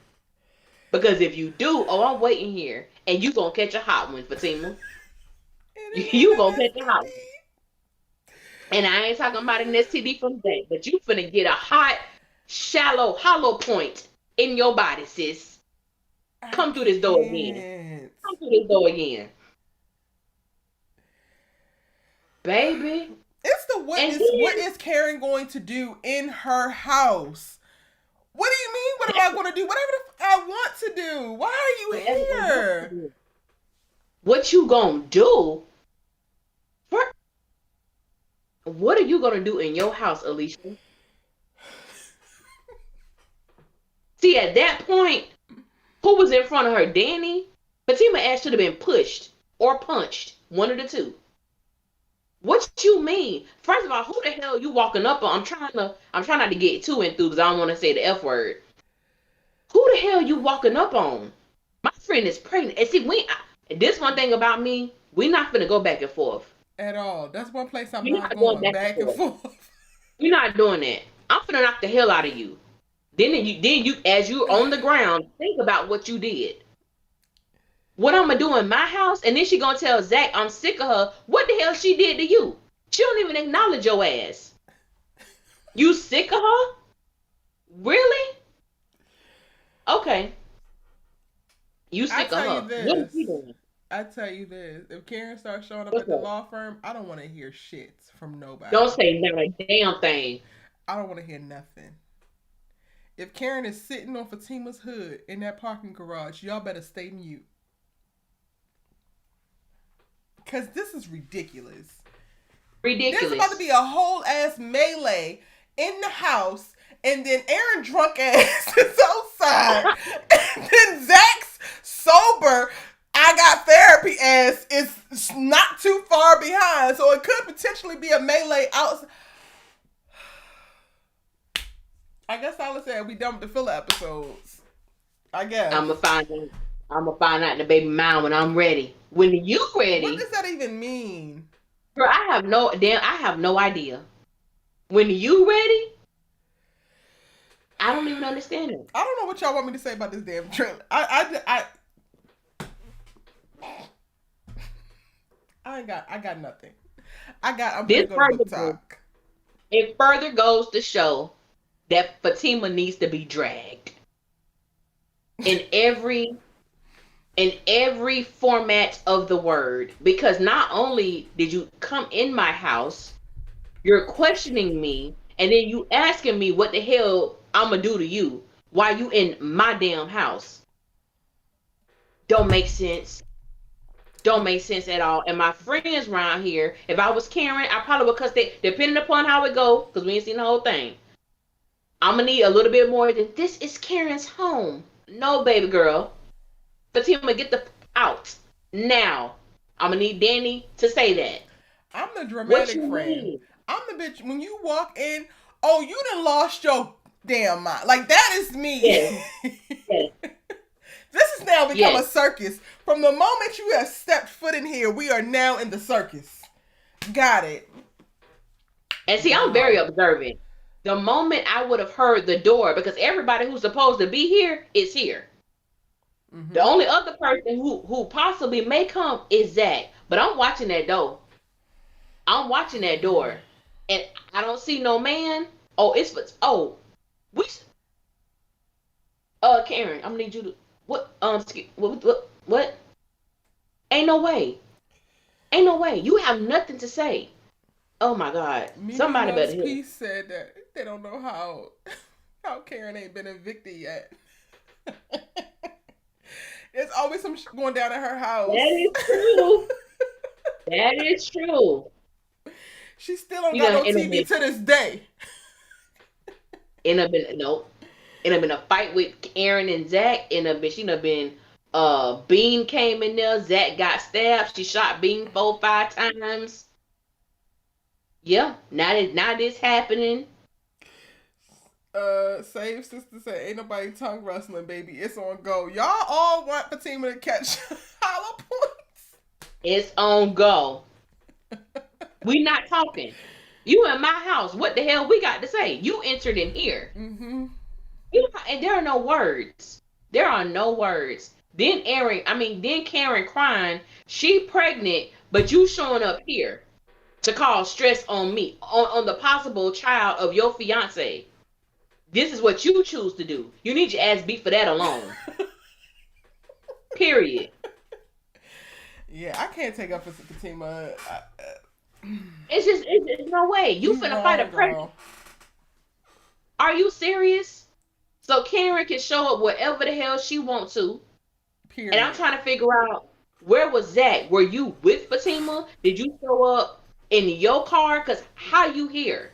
Yeah, and why are you here? You need to find out that, because you might get your ass cussed out too next I review. had the scenario in my brain that they had sex and Fatima left him sleep, and that's how he got. Like, I was trying to find a way for this to be okay. Like, I need Zach to not know that she was coming here and to not endorse it. Like, I need them to have problems in their relationship after this. I need him to let her know that this is not okay. Yeah. If that don't happen, I'm back on your ass, Zach. Period. I'm sick of her. You walk up in somebody's house and then tell somebody else you sick of them. She was minding her business. You sick, honey. Get well soon and get the fuck out. I'm gonna make you sick of me. I guess it's minus the aggression that I have. I'm really trying to understand, like, what did Fatima believe she was actually going to accomplish by showing up to this woman's house? Yeah. What were you going to accomplish? You can't control what she say. You can't control how she feel about that. And to me, this is why Fatima gets the moniker of being a damn bully. Mm-hmm. And if people, oh no, she's not a bully. Oh no, she's a damn bully. You walk up in my house and you demand this. What are you talking about? You show up at Heather's job and bam her head in the door. You punch Deja in the face. Mind you, Deja was in the hot tub, shouldn't have been in there. But you punch her, you slam her arm in the locker till she need a darn cast on. What you mean? No, you a bully. You destroyed Hayden's father's ashes after he told you what it was. Like, no, girl. You don't get no passes. Hell no. And I haven't been buying into the Fatima's a bully thing, because I'm just like, she been having some unorthodox means, but is she a bully? And now I'm just like, if you walk like a duck and quack like a goddamn duck. It's a bully. Money Green Taste, I told y'all she's toxic. I can't. You did. He did say that last week. You did. You definitely did. Yeah. I still say she need her ass over Zach. For Zach. All for hot one Zach. Ciao. Erica, I don't get like all that. of this is happening for Drippy, boo. All of it. All of it. Oh my gosh. It's a mess. Well, y'all, that's all I got. Drop your thoughts in the comment section. Did we touch on everything, Allie? Did we hit everything? We touched on everything. My review will probably be up a little bit before midnight, because in the midst of me editing, I deleted it by accident. I had to go back. Like I said, it's gonna be about 35. It's gonna be about 35 minutes. So y'all bear with me. And being that I have this energy, I might as well go ahead and record the trailer breakdown too. Yes, we need that. We need that. Oh, my breakdown is up on the channel already. Oh, it is? Mm-hmm. So y'all can check that out when we get out of here. I have my preview video I already did before this trailer drops, so y'all getting 2 separate videos. Enjoy, love it, please watch it. I also have 5 different videos from subject things from this particular episode, so look out for those in the next 2 days, y'all. As you know, I've been traveling, so I'm a little bit behind. change of scenery, a lot going on. Also, All the Queen's Men came back tonight. I will be going live with EJ, the TV junkie, later tonight. Sorry. So she's doing a live for All the Queen's Men, and she asked me to join. It's also her birthday, so I'll be over there for a little bit. I'm gonna swing past. So if y'all are up, it's 11 o'clock Central Standard Time, then you can come and check out your good sis over there. But I also will be doing All the Queen's Men breakdown and lives. I gotta ask y'all in the community post when y'all want to do those lives, because that is back. So much is going on. It's a lot. I'm doing I forgot to Erica said something, so I'm just gonna be honest. I forgot that All the Queen's Men came back today. So a lot of people have been asking me to review it. I am going to review it. It's gonna be behind because I'm just behind right now. I still need to do my overall review for Run the World and for episode I think 8. Y'all forgive me. It's been a time. Okay, I'm trying to get everything out. Yeah, that's pretty much. Yeah. Oh, and there's need a to show do a on Twitter talk. What did you say? Bounce. There's a show on Bounce. I don't know if you guys watch it, but it's called Johnson, and it's with about 4 black men. I said I was going to start reviewing that show too because I really enjoy it. It's a very good show, and I just want to bring more awareness to black shows because there's a whole bunch out there other than Tyler Perry Productions that I definitely want to shine a light on. And it's a really it's an amazing show, and I think season 3 is coming back. I think yeah, it's about to come back. So yeah, I have a homeboy on that show. Oh, which one? Derek. So all of them are his name, fucking Johnson. I haven't watched it since season 1, and the crazy thing is I've recorded like 4 breakdowns for season 1 and just never edited them. Yes, because I wanted to I wanted to look out for him and like show it, but I got so busy with like other stuff. So yes, y'all check out Johnson's. Maybe I'll circle back.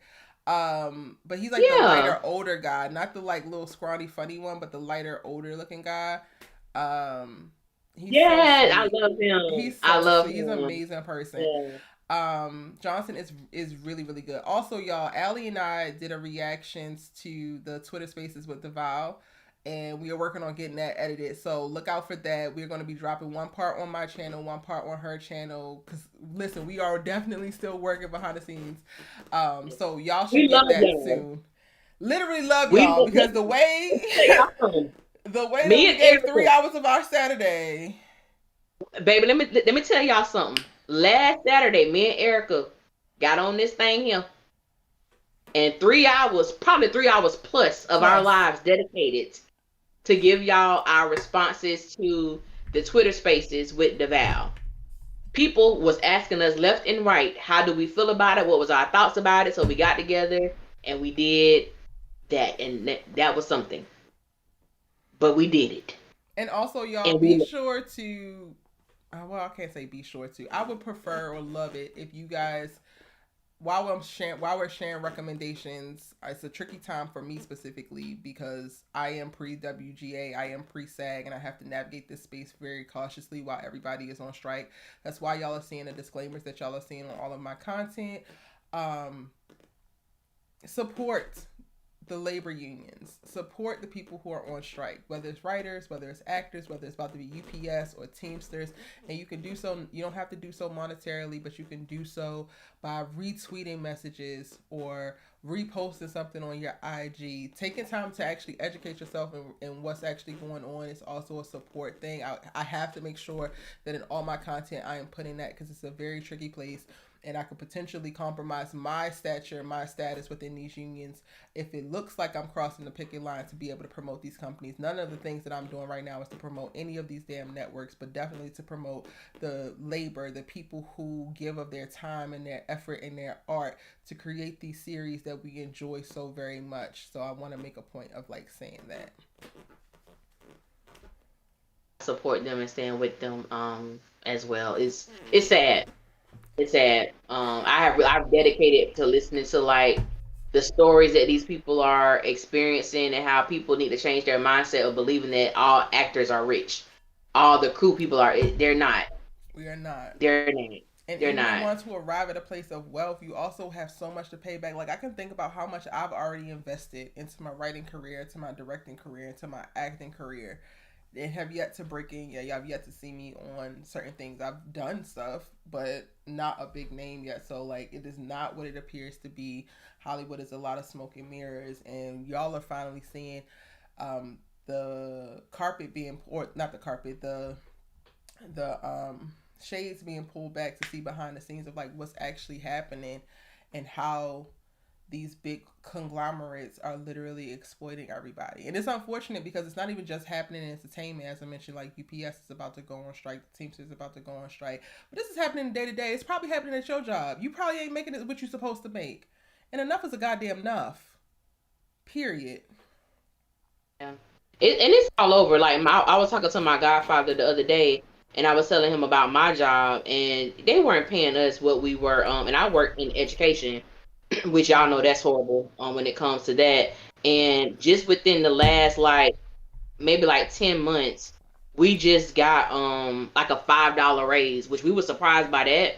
But it's like you're not paying people a livable wage. The fact that you gave us $5, some people got even more, and we get another raise later on this year. But it's just like the fact that you have to beg and not, I don't want to say, yeah, in a sense, beg. You have to really put it out there what you do, what your work, and we're dealing like with students, and this is secondary education, so on the collegiate level. I'm dealing with stuff like this. This is, this is not K through 12. This is a collegiate level of education, and you have to you're forming and shaping the minds of these collegiate students, and people want to pay you chump change, and it's like, come on, you know what I'm saying? So I'm thankful, but it's still not what we deserve, and I just think everybody, I don't care what kind of job you have, you should be able to take care of yourself, your family, your needs, and some of your wants. You shouldn't have to decide, should I pay my rent this month? My baby got to get break. Like it's crazy. You know what I'm saying? It's crazy. So I do hope and I pray that people take inventory and really look at what these people are doing and do it for your own institution. Whatever you do, whatever labor you're in, you know what I'm saying. You deserve to be paid what you're worth. Period. Yes, it's called Johnson on Bounce. It's just straight Johnson, like the last name Johnson, Johnson, and it's following the lives of 4 Black men, and it's amazing for those that are asking in the comment section. And it's crazy. I actually did the Run the World finale, but I haven't edited it yet.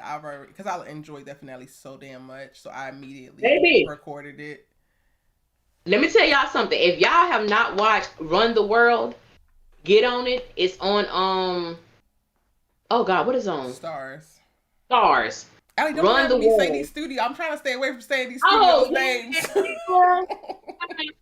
Run the World, Google it. Y'all Google it. But Run the World. Let me tell you, I watched the finale at work. Bad idea. I am a huge Brandy fan. I don't want to give too much away. I'm gonna say that I got my entire life on these people's job. Okay, should have never watched it at work. Should have never watched it at work. So I know I'm missing some reviews. It was a good episode. It was so amazing. So I know I'm missing some reviews. You guys are gonna get it. My whole day Saturday is gonna be for recording. So y'all will get all of that stuff. I haven't forgotten. It's just a little delayed, but it will be there. More content coming if you haven't already. Subscribe to @AllieNickOfficial. Yes. And y'all, with all of that said, thank you for kicking it with us. Thank y'all. For 3 hours. We've been up in this thing. Yes. We're gonna see you in the next one. Bye. Bye, y'all.